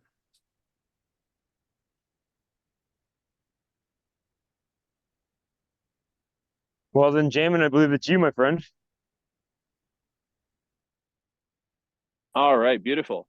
Well, is Victor, are you able to, because just like I gave James a recap a while back, I'd like to offer a recap for Victor just so that he's Oh, is amazing. totally up Thank to you. speed. Yeah. Yeah. My attention was on some code, but I'll bring my attention back. Oh, awesome. Thanks, Victor. Okay. So the brief recap on some of the things that you might have missed is Paul Beckwith. He's not like a buddy. He's not like somebody I feel his vibe or feel his energy or whatever. I mean, like, I love you. I'd 10 times rather hang out with you than with Paul Beckwith, energetically and all the above. But Paul Beckwith is performing a vital function right now, which I think needs to, number one, be amplified. But number two, far more important even than that, is that his audience pass through the birth canal and transform from being an audience to being a community. Mother Earth, Mother Gaia urgently needs the Paul Beckwith community to come out of the womb already.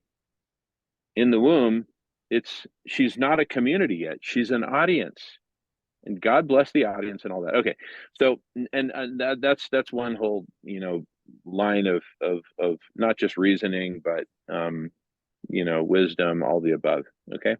Coming straight from the heart. Number two is the urgency of the topic, and it's closely related, to number one, but the urgency of the topic. There's nothing more. I'd much rather have a couple nuclear wars, honest to God, than what's barreling down on us. Don't say that out loud, Jamin. All right, sorry. Thanks, Mike. Okay, I take it back.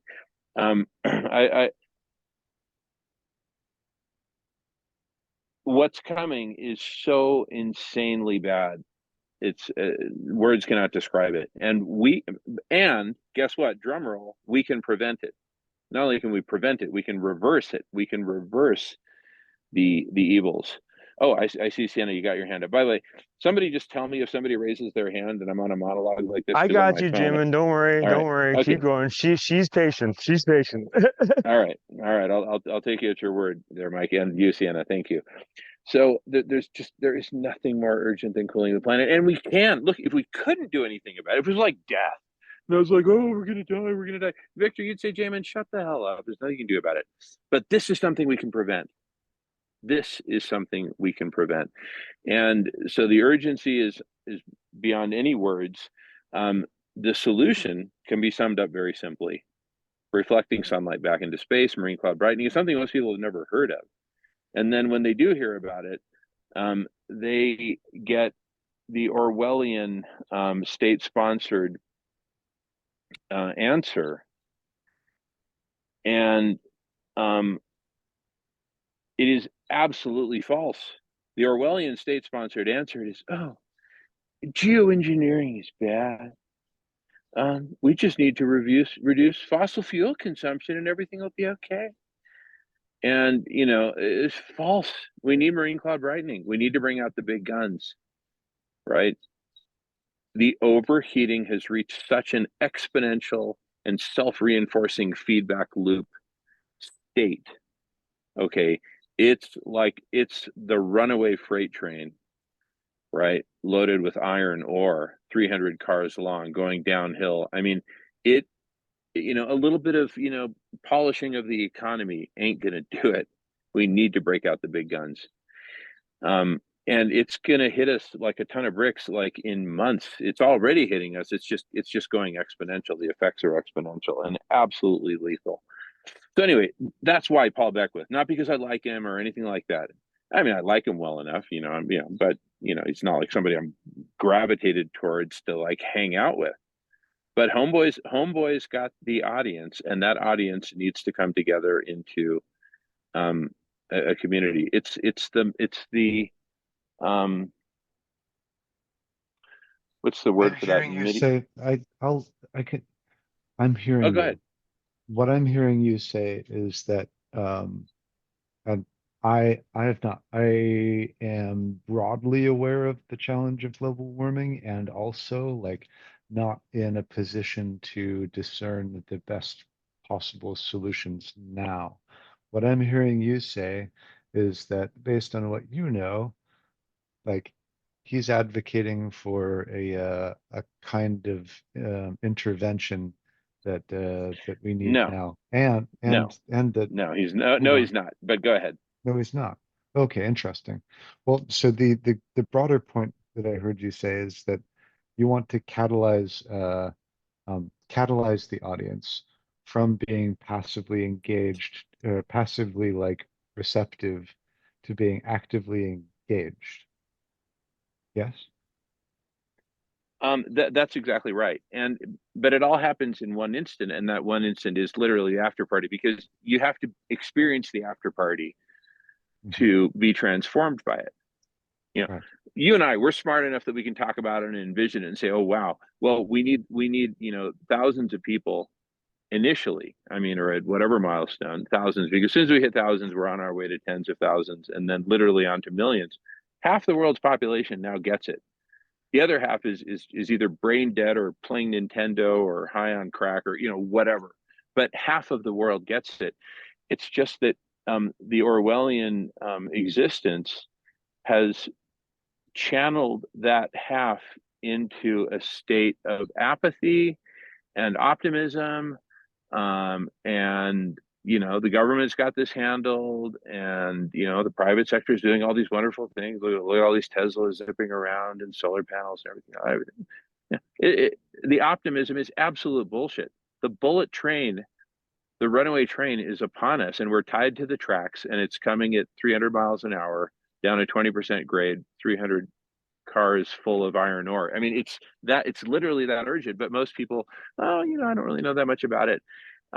If you knew how bad it was, you would be very passionate to know all about it. And soon the world is going to get the memo that there is a place that we are all convening, all of us who care and all of us who want to do something about it. And that place is called the after party of the Paul Beckwith videos. Anyway, I'm going to pass the mic because I've been talking too much. Well, Back to you, Sienna's Mike. got her hand up, but Sienna, go ahead. Okay. It's just so crazy. So I am part of, well, I was part, I think it's kind of disbanded, of a group of, they call it the Archangel group. Again, I am not religious, but they kind of found me. But most of the people on the call were senior management within Gaia. Are you familiar with the group Gaia? Yeah. Yeah. So I'm seeing partnering with them because they're looking for, so I've been trying to find people who are on this path for a long time. So I have like a Rolodex, I mean, I'm dating myself here, like a Rolodex of people who are on this path. And I'm here to try to help connect them, just like Mike is, I'm I don't know, I I just connect push real people. hard, my love. Yeah. Understood. Yeah. Understood. So, but yeah, I have like the CFO of Gaia. I think he's gone now, but he knows all those big names like Joe Dispenza and Billy Porter. And do any of you guys subscribe to Gaia? It's fascinating. I understand what you're talking about, Sienna, and just keep going. You've got it. We don't have to like belabor that point here. But Oh yeah, no, no, I understand what I'm you're just saying. saying Yeah. I have connections, pretty profound connections because we were part of a like a thought, like a think tank kind of group. Well, this is what we've kind of talked about. We don't need to like, Yeah. I know I came back in halfway when you guys were talking there, but we don't have to like limit ourselves to those kind of words anymore, I don't think. I mean, No, Sienna, you and I yeah. have talked about this for a while, and Yeah. Victor and Jamin, and yeah. So I'm just kind of everyone's kind of having the same kind of conversation in tandem. But yeah, we're right there. Like if they want to join us, then let them join us, right? I don't think that we Yeah, need to like limit ourselves, but when they're ready, oh they'll no, no, yeah, no, go no, no, ahead. no. Yeah. I think they would be excited about this project and would I like love you, jump in Sienna. behind it. Yeah, no, the people there are very, very, very down to earth. Very oh my gosh, they're like the most grounded people I've ever spoken to. As I said, one They of my favorite authors always says, like, it's not a conspiracy theory, it's just complexity. Yeah, okay. Yeah. Well, You got me, Sienna, our sorry. our group, I mean, we would meditate for chunks of our space, just to put it in perspective. I mean, this is a highly introspective group of big thinkers and people who are very, very devoted to spirituality and to Mother Gaia. So that's why I'm saying that it's just an obvious connection, and maybe not so much with Gaia, but with the people I've met within Gaia, because they also have very, very profound connections, you know, with people who you would probably want to have in your after party. So that's all. No, absolutely, Sienna. Jamin, I don't know how much longer you have there, but tell me. I've got approximately another 40 minutes, say. So, because this is like literally the most important conversation on earth in the history books of hundreds of years from now. They will be highlighting this conversation. So I'm in no particular hurry to cut it short. Passing the feather. Yeah, no, let's make it efficacious. Victor, do you want to go ahead before I try Marco? Marco, or yeah, go ahead, Victor. Yeah, Marco, go ahead. If you are there with us, Marco. If not, I'll pass it back to Sienna. All right, Sienna, go ahead. Okay, sorry. I will try to keep it short. I I'm literally going to sit with a journal tonight, and I'm about to watch a movie with my youngest, and kind of draft out exactly what I see. And I don't, is there an easy way for me to kind of like text you an image for everybody? Is everybody in the X group that Hope set up? I think so. Victor, did you get a invite to the Thrive Tribe? No, okay, I'll hook that up afterwards. Yeah, And sorry. coach me through it as well. But in the meantime, there is a You way to post are in there images now, to the Jamin. chat. You're in there as of like a day ago or something. You are in there now. Okay, awesome. Yeah, Thanks. it's just a thread where we can share information. I think So Marco's the only one who's not been able to get in there so far, but I don't know if that's true or not. Hope has And then I I'll think get 3 or Victor in 4 there, different. Yeah, I'm sorry. Hope has like 3 or 4 different communities with like, I mean, I always call them quantum level thinkers, because, you know, I don't even understand, you know, 50% of what's being said, but the part that I do understand is so exciting. I'm just like, woo, somebody speaking my language. And then they go into, you know, topics and I'm like, you know, way out of my league. So I think you'd all be very kind of interested in the connections you'll make. And I know I just sound like a salesperson for X, but no, you're fine. it's kind of Relax. changing it's changing overnight, and it's becoming a place where real ideas come to fruition, or ideas come to fruition because people who never would have met before. It's kind of like my husband and I met on Match.com. Yeah, we never would have met in a million years, ever. And here we are married, you know, 22 years later or something. We never would have met I mean, ever. So if you fast forward that concept to what is the potential of these conversations, yeah, I mean, it's just, it's infinite. It's infinite. And I'm going to try to create some kind of, I don't know, I'm much better with drawing things than I am with words. I know I have word salad ism or whatever. It's my disease Doc of my Time mouth. actually had said something earlier about this, about how you could do like a 20-minute or a 40-minute kind of monologue where you draw stuff out, right? Jamin's done it before. Yeah. Yeah, Let me do absolutely. that. Yeah. Let me do that. I'm gonna sit and like draft my thoughts, because I know I'd like go off on a million different Oh tangents. no, we can Yeah, because I'm absolutely, gonna go. yeah. No, I adore you guys.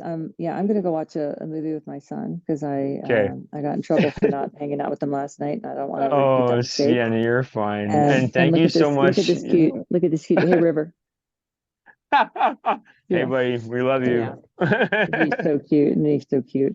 All right, He's so like, who are these strangers on the internet? Yeah, yeah, no guys, worries. just understand that, this is a matrix moment. This is like, the key.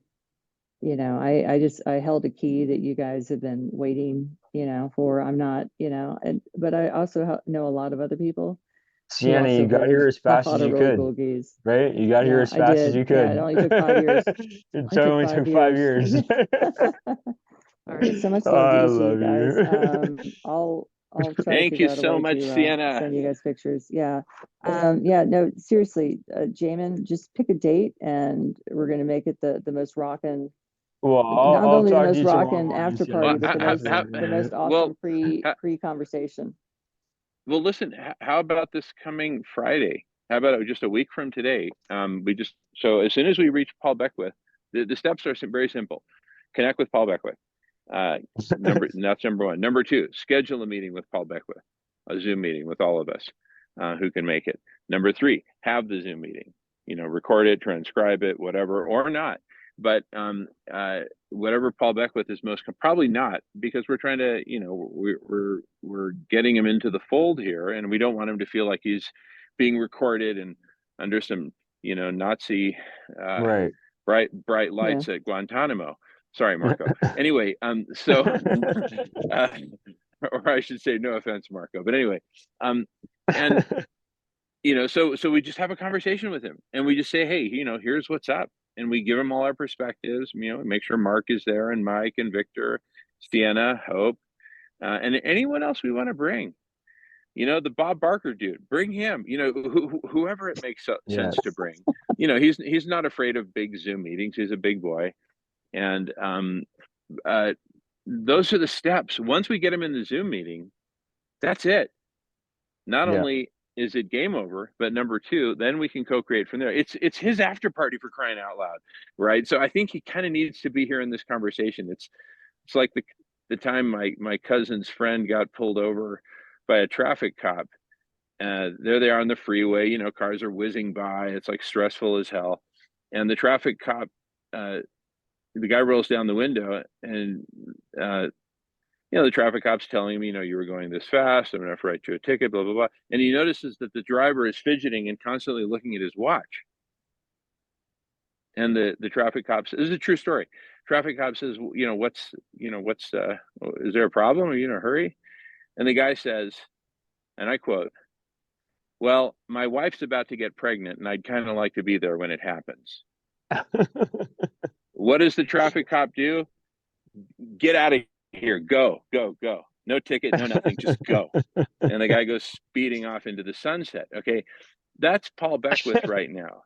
His wife's about to get pregnant, and he kind of needs to be here when it happens, right? He's the dad here. We're the mom. He's the dad. It's that simple. Our Zoom room is the Zoom womb. It's a Zoom The womb. Zoom room. And we're going to birth Chizzy. So let's birth her in a week. Does a week work for everybody? I think Let's so, birth her on. yes. Let's birth her on Friday. Okay, so Sienna, are you comfortable reaching out to Paul Beckwith, making contact, making first contact? 100%. And Yeah, I had three natural home births, by the way. My first was breech. So yeah, I am a resilient motherfucker. That's all I can say. Awesome. And, Sienna, awesome. we'll talk over the next couple of days, but we definitely can do this, Jamin. Yeah. No, Love I mean, you, Sienna. yeah. I just want to make sure we're all on the same page. That's all. Love you, We are, Sienna. my Thank you friend. so much. Have a great night. Enjoy your movie and Strength in the family journey time. well. Thank you, Sienna, for your presence. I love you so much. I'll talk to you tomorrow. Thanks, Sienna. Talk to you soon. Thank you. Oh, it's a beautiful view, Jamin. Yeah, look at the sunset. Yeah. Now, is it better that way, or is it better horizontal? Does it make a difference? Probably better horizontal, right?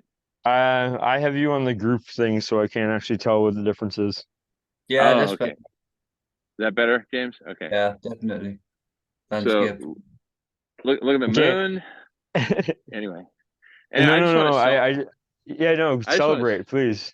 I just want to celebrate with you guys. I mean, holy shit. I mean, Jamin, I does can't make this anyone, shit up. I can't make this shit up. Does anyone have any question about the insane, miraculous, and infinite magnitude of what we've just pulled off today? Anyone? Any question? Any comment? I didn't think I could do better than last Friday. Again, I don't know what to say. Like if I mean I know Jeff hasn't spoken, but if he's still here listening, then I'm very, very happy. Doc time. Yeah, Jamin, honestly, I can't I don't know if I have a hat trick in my repertoire here at this point, but yeah, that was two weeks in a row, and we're just getting started. And James, thank you Well, so here's much, the by the thing. way. I Yeah, called sorry. it. Yeah. Go ahead, Jimmy. No, listen. I not to toot, but I called this on December 1st. I said we have entered. We have on December 1st. I proclaimed that we had entered the knee The of the knee. exponential. Entered the kney. Yes. We had been years in the flatline portion of the exponential. We entered the knee on December 1st, and now and at first it still felt flatline. When you first enter the knee, it's not like you're just going gangbusters. No, you're still basically flatline. Yeah. Right. And but I said, look, this thing's going to be like doubling and doubling and doubling every week. And that's where we're at right now. So by next week, we birth chizzy motherfuckers. It's not like we've got some long honeymoon here. We're birthing the baby, and it's going to be all about diapers and baby shit and rattles and no sleep. A whole new set of yeah. No. This thing about having weekly meetings and that was fun. Let's have another great meeting. No. Fuck all that shit. That all ends in 7 days. Yeah. It's like the movie The Ring, made in Seattle. 7 days. This is the moment. No, this is the moment when you hear the whisper, 7 days. That's how long you have to live as a pre ahimsa human being. Well, I'm gonna use those 7 days very efficaciously. These are the last 7 days of your life as an individual human. Heard, this is it. You got 7 days. In a week, I'm okay with this. We birth Chizzy, and that's like a bunch of unicells going around Precambrian explosion, and then all of a sudden a trillion of them coming together into some amazing organism. Yeah, that's where we're at right now. That's literally the moment where we're at. Well, you and Doc Time both articulated that earlier today. Yeah, understood. No, literally, this is it. We have 1 week left, and it's over. I'm not kidding. I know you're not. I'm buying a backpack, and I'm going to see you in about less than a week, perhaps, or less than. Yeah, understood. Fuck it, come on. I mean, shit. I know. But don't worry about that. As far as I'm concerned, come on down. But here's the thing. Oh, check out the bridge. You guys got to see the bridge. Can you see that? Okay. Yeah, it looks beautiful, my friend. We're walking towards the bridge.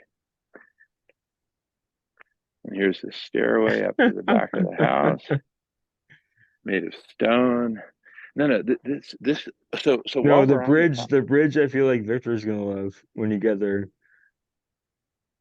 Look at that. Yeah, there you go. Look at that. And we got these nice. I think these are these stepping stones that lead to the bridge. And this is a bridge that bridges the Arroyo, this river, this kind of dry riverbed that's dry most of the time, but when it rages, it rages. So having to be ready for that, we cast this big concrete foundation to withstand a 50-year or 100-year flood or something crazy like that. And you go to the other side. There's still snow on the ground because we're at 7,000 feet. Anyway, just wanted to give you that magical tour. Okay, so speaking of this, my aunt and uncle's house, which we're fixing up, it's become so beautiful. It's become so magical, the whole space. Previously, we were up on the deck Here, I'll just give you the rest of the tour. But anyway, Point because up at this the is house on. again, Kevin. Amazing. Oh, I do need the, to drop, guys, and it's an oh, amazing tour. What a there's the beautiful moon. residence. Oh, thank you. But Thank you, the Victor. point is, Victor, we're making this the People's Governor's Mansion. It's on it's on Governor Dempsey Drive, and it's just up the road. Hang in there for literally 90 more seconds, Victor. You won't regret it. But we're calling it the People's Governor's Mansion, right? And it's going to be the first plant-based governor's mansion in the country. Oh. Look at this amphitheater. Look at this. This is Amazing. Chizzy in physical form. This is Chizzy chiseled into stone. Okay. This is the amphitheater. This is the forum where the people gather. And there's the viewing deck that we were just up. So you take those stairs up and it leads you on the path to the viewing deck. You see all over the house and over all of Mexico. What's that? You can see out over the house in New Mexico, then out into New Mexico, is it? Yeah, New Mexico, Santa Fe, New Mexico. Oh, it's a pity it's getting dark now. I can I barely see some of it, like, but Yeah. But anyway, here's hold like the phone up, it's better, yeah. here's like the entry gate right here. That's one side of it. And then the entrance on the other side. Guest parking over here. And it's the People's Governor's Mansion of New Mexico. And it's literally, the street address is literally on Governor Dempsey Drive. Governor Dempsey, and it's right above the actual governor's mansion,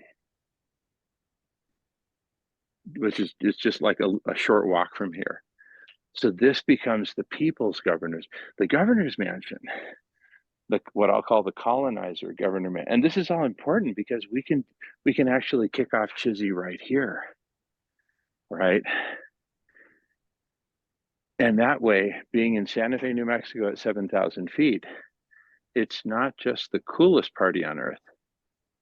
It's the highest party on earth. And you walk up the steps.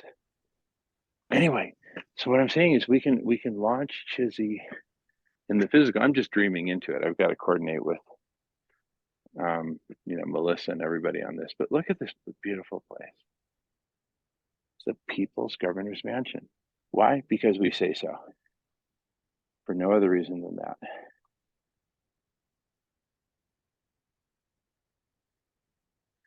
So anyway, it just literally, this thing just birthed. We've been working on it so hard for so many months. But anyway, it's just another aspect I wanted to share while there was at least some light out, right? Big, beautiful pinon trees, surrounded by trees, which is, it's just a beautiful spot. So in 1 week, I mean, my goodness, I can't even believe we're talking about this.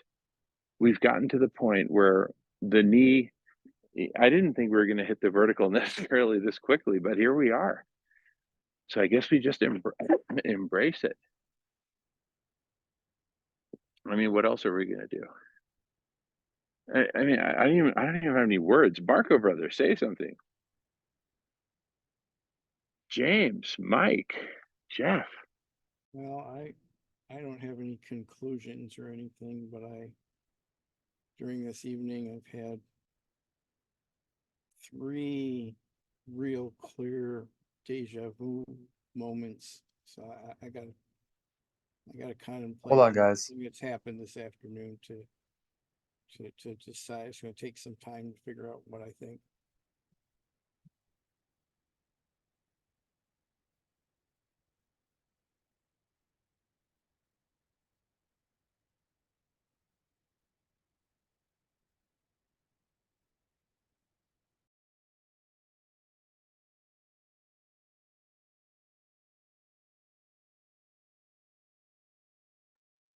I love the stonework. I love what you're doing with it, Jim, and I can see it now where what you were describing to me the last time with the amphitheater and everything. It's beautiful. It is, and the platform and the view is massive.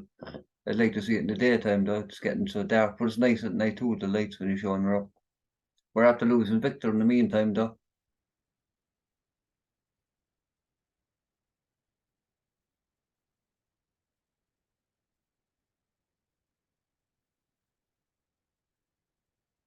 Beautiful home.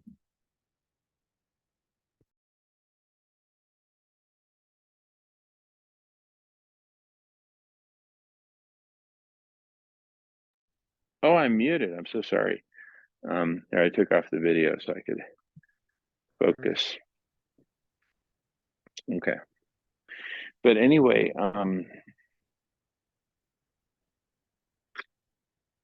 what was I talking about?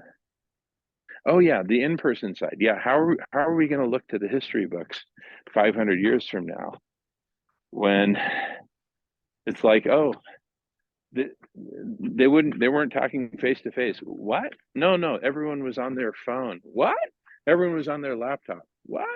No, let's get some in-person action going on here. So it's like a combination. So there's physical stuff happening in Santa Fe, but instead of Santa Fe or bust, it's drum roll. You ready for this, Marco? James, drum roll. It's Santa Fe or Zoom. Not Santa Fe or bust, Santa Fe or Zoom. If you can't make it Santa Fe, just get on Zoom. But then that way it makes it a physical thing. And so even the people who are dialing in from Zoom imagine themselves in the amphitheater, in the forum, the people's forum, right? I mean, it's freaking brilliant. The people's forum on the people's governor's mansion. And so we head on take on two things: animal agriculture and colonialism, right?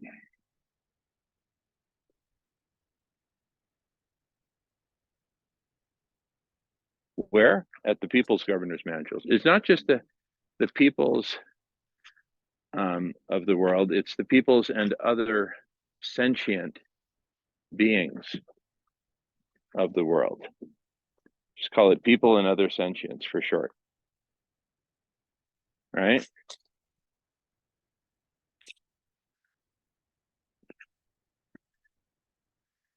And that forms an acronym, PAOS or PAUS, people and other sentients. So it becomes the PAUS mansion, the people and other sentiences mansion. You get that? Everybody's off camera. What's the matter with you guys? Anyway, the people and other sentients mansion, the first plant-based governor's mansion in the country. Well, which governor's mansion is more important, the people and other sentients or the colonizers? James, you tell me. Which governor's mansion is most important, the people and other sentients or the colonizers? Okay, James doesn't have a good answer for that. Marco? Just kidding, James. I know you can't get to the unmute button. You got your hands full. Don't worry about it. Marco. Oh my goodness, I put everyone to sleep. All right, love you guys, and I'll see you in a week. Huh? Marco, yeah. I mean, what do you think, Marco? Which mansion is more important, the Paus mansion or the colonizer's mansion?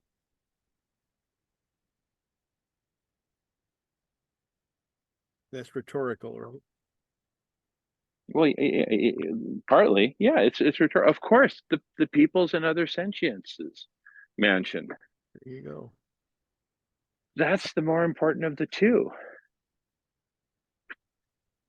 Now, the acronym PAUS, does that mean anything to you? It rhymes with something. It rhymes with Taos.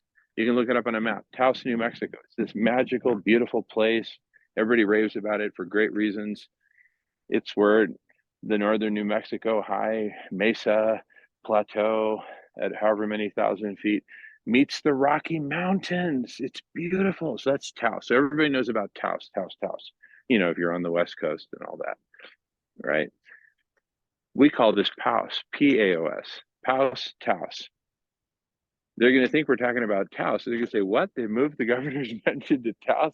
I thought Santa Fe was the capital. And listen to this. Santa Fe, New Mexico is the oldest state capital in the country.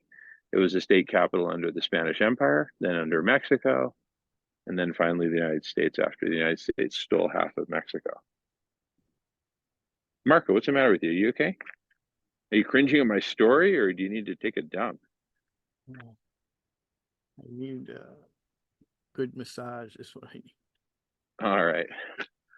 Anyway, I better go because I gotta get with. You muted yourself. Oh, I'm sorry. I was just saying, let's all unmute and cheer or something for a second, because holy shit, we finally done it. Yay! Thank you, James. Thank you. Thank you. I, Thank I, you. I was out making a cup of tea there, so I was listening, but barely heard part of it. So your last cut, just the last couple of minutes. But anyway, I had just heard you saying you're going, so I said I'll say goodbye before you go. And nice one. It's been a great day, and yeah, fucking congratulations. It's about time that we're kicking off. All right, Louis. It's taking off. Exactly. I mean, we're making Exactly. progress anyway. That's the way I see. It's looking very positive, and we're making progress, and the right people are, showing up, and that's the best thing. Synchronicity Express is happening again. Anyway, that's all I say. So loving Beautiful. it all, and I'm going to head Beautiful. off shortly. Anyway, so I'm about zoomed out myself. So it's 1:30 in the morning here now for me, like, so I'm shattered. Yeah, totally. All right, James. Hey, love you, brother. Thank you so much for being here. And we did it. We finally fucking did it. I'm gonna turn Yeah. my camera back on, for crying out loud. We did it. We finally did it. So I'll catch up with you Friday. We did know. I mean, I'm delighted. It was a great conversation. I love everybody that's been in the room there now in the last couple of weeks, especially like, the latest members are all, they seem to be after finding the right place themselves as well, as they said, like, especially Sienna seems to be really happy with everybody here, like, so as likewise with all of us and everything else. So yeah, Oh, and she's found her tribe. We are her tribe. well, I see it taking off anyway, like in the sense that we're going to, get some traction, like, you know what I mean, get something moving in the right direction. And listen, right direction. yeah, and it's been 4 years and a few days. Yeah. We just crossed the 4-year mark. Even the numerology is perfect. Oh yeah, that's right. It was for Valentine's Day when we started. 4 years. We've been at this for 4 crazy years. I didn't even think of that. Anyway, it's about time. And now that we're in the knee of the exponential, we're about to go vertical. Next Friday, we go vertical, you guys. We thought we were going to be living in the knee for a while. Nope, it's time to go vertical. I love you know me, I love your enthusiasm, and I know when you get excited about these things, you think we're on the vertical straight away. But I just say again, like, I think it's great. Everything's positive. So let's just take it as it comes, as way I see it anyway. Like, we're going to get to the vertical soon enough. All right, like, but let's take it as it comes. Enjoy the ride. Sounds No, fair. enjoy the That's ride. right. That's the best Well, way. enjoy the last week of your life, because your life as an individual is and no, seriously, it's coming to an end. It's over. We're going to be in the swimming pool, and we got a taste of it this evening listening to like freaking Elon. I know Robert Scoble. We were colleagues at Microsoft together. So I know him personally. And we're just, this is it. I mean, there's just no other way to say it. Anyway, I gotta go. I love you guys. Have a great night. Congratulations. Be happy. We've done it. Love you guys. Have a good night. Take care. God bless. Talk to you soon, man. Thank you, James. God bless. God bless your whole family and Jesse. Meow, meow, and have a great night. All right. Talk to Even you. And Colony and James. Yeah, Colony time. I'll give you a tour in the daytime. all right, man, no bother, will do. Even the All cats right. have still asleep. All right. It's time for you to follow suit. Love you, James. God bless. All And right, man. talk to I'll you soon. talk to you soon. Take care. Have a great night. And congratulations, James. Yeah. Congratulations. To all of us, man. To all of us. Marco, I'll talk to you soon. Jeff, good night and God bless. And anyone else who's listening iPhone, All I'll right. talk to you soon. Next Friday, more than likely. God bless. And I'll talk to you then. Bye bye. God bless, James. God bless.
Oh, okay, guys. I just got off another meeting. So I don't know what I missed, but I am going to try and do this ever living meeting here now. And I hope things turned out. I hope things worked out with Sienna. I saw her get off the screen there, but the conversation I started having was pretty intense too. It was like 3 conversations happening at once. So I'm going to prepare for this now. And then hopefully get an update when I come back later on. Unless you guys want to jump into the ever living meeting here. I feel like I need to like shut my eyes for 5 minutes. I saw that Carol's getting a little bit zoomed out. I feel like I need to stop looking at screens because it's been hours. Oh, Melissa. Okay. Oh. Okay, let's send this out.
Marco, brother, are you there?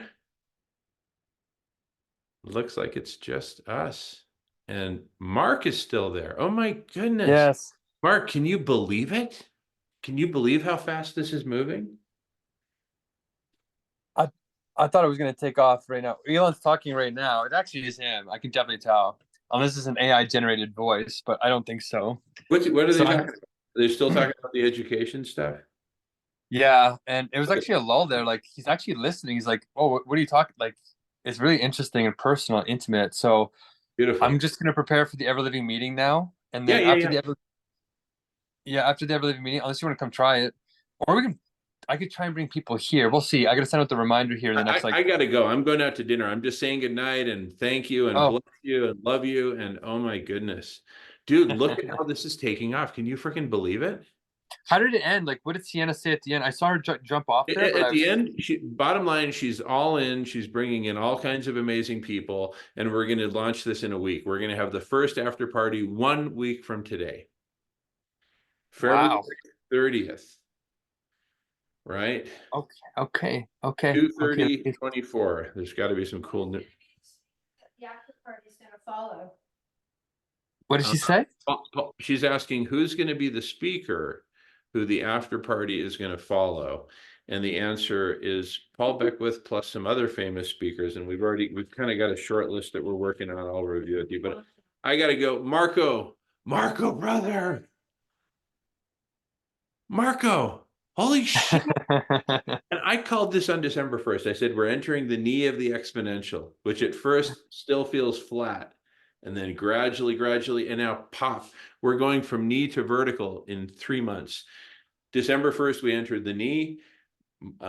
February 30th, we go vertical. 3 months. 3 months. December, January, February. Boom, done. There isn't even a February 30th. It'll be March 1st. Exactly 3 months. Love you guys. Marco, don't laugh. Don't laugh. All right, Marco, give me some. Dude, it's fucking 4 years later. We've done it. And Marco was birthed through the after party of the harmonic convergence. And now he's really? Wow. And now he's becoming a grandfather. Love you guys. Mwah, mwah. Okay, peace. All right, I'm gonna stop. I'm gonna stop the recording, but congratulations. We've freaking done it. Love you guys. Have a great night. You're genius. All right, peace. We are geniuses. We're collective genius. Love you guys. Marco, right. Seriously, brother. Thing is, I've been at this with Marco for freaking years. Marco, give me some more. Come on. Or I'll pull on your beard. All right. Love you. Have a great night. See ya.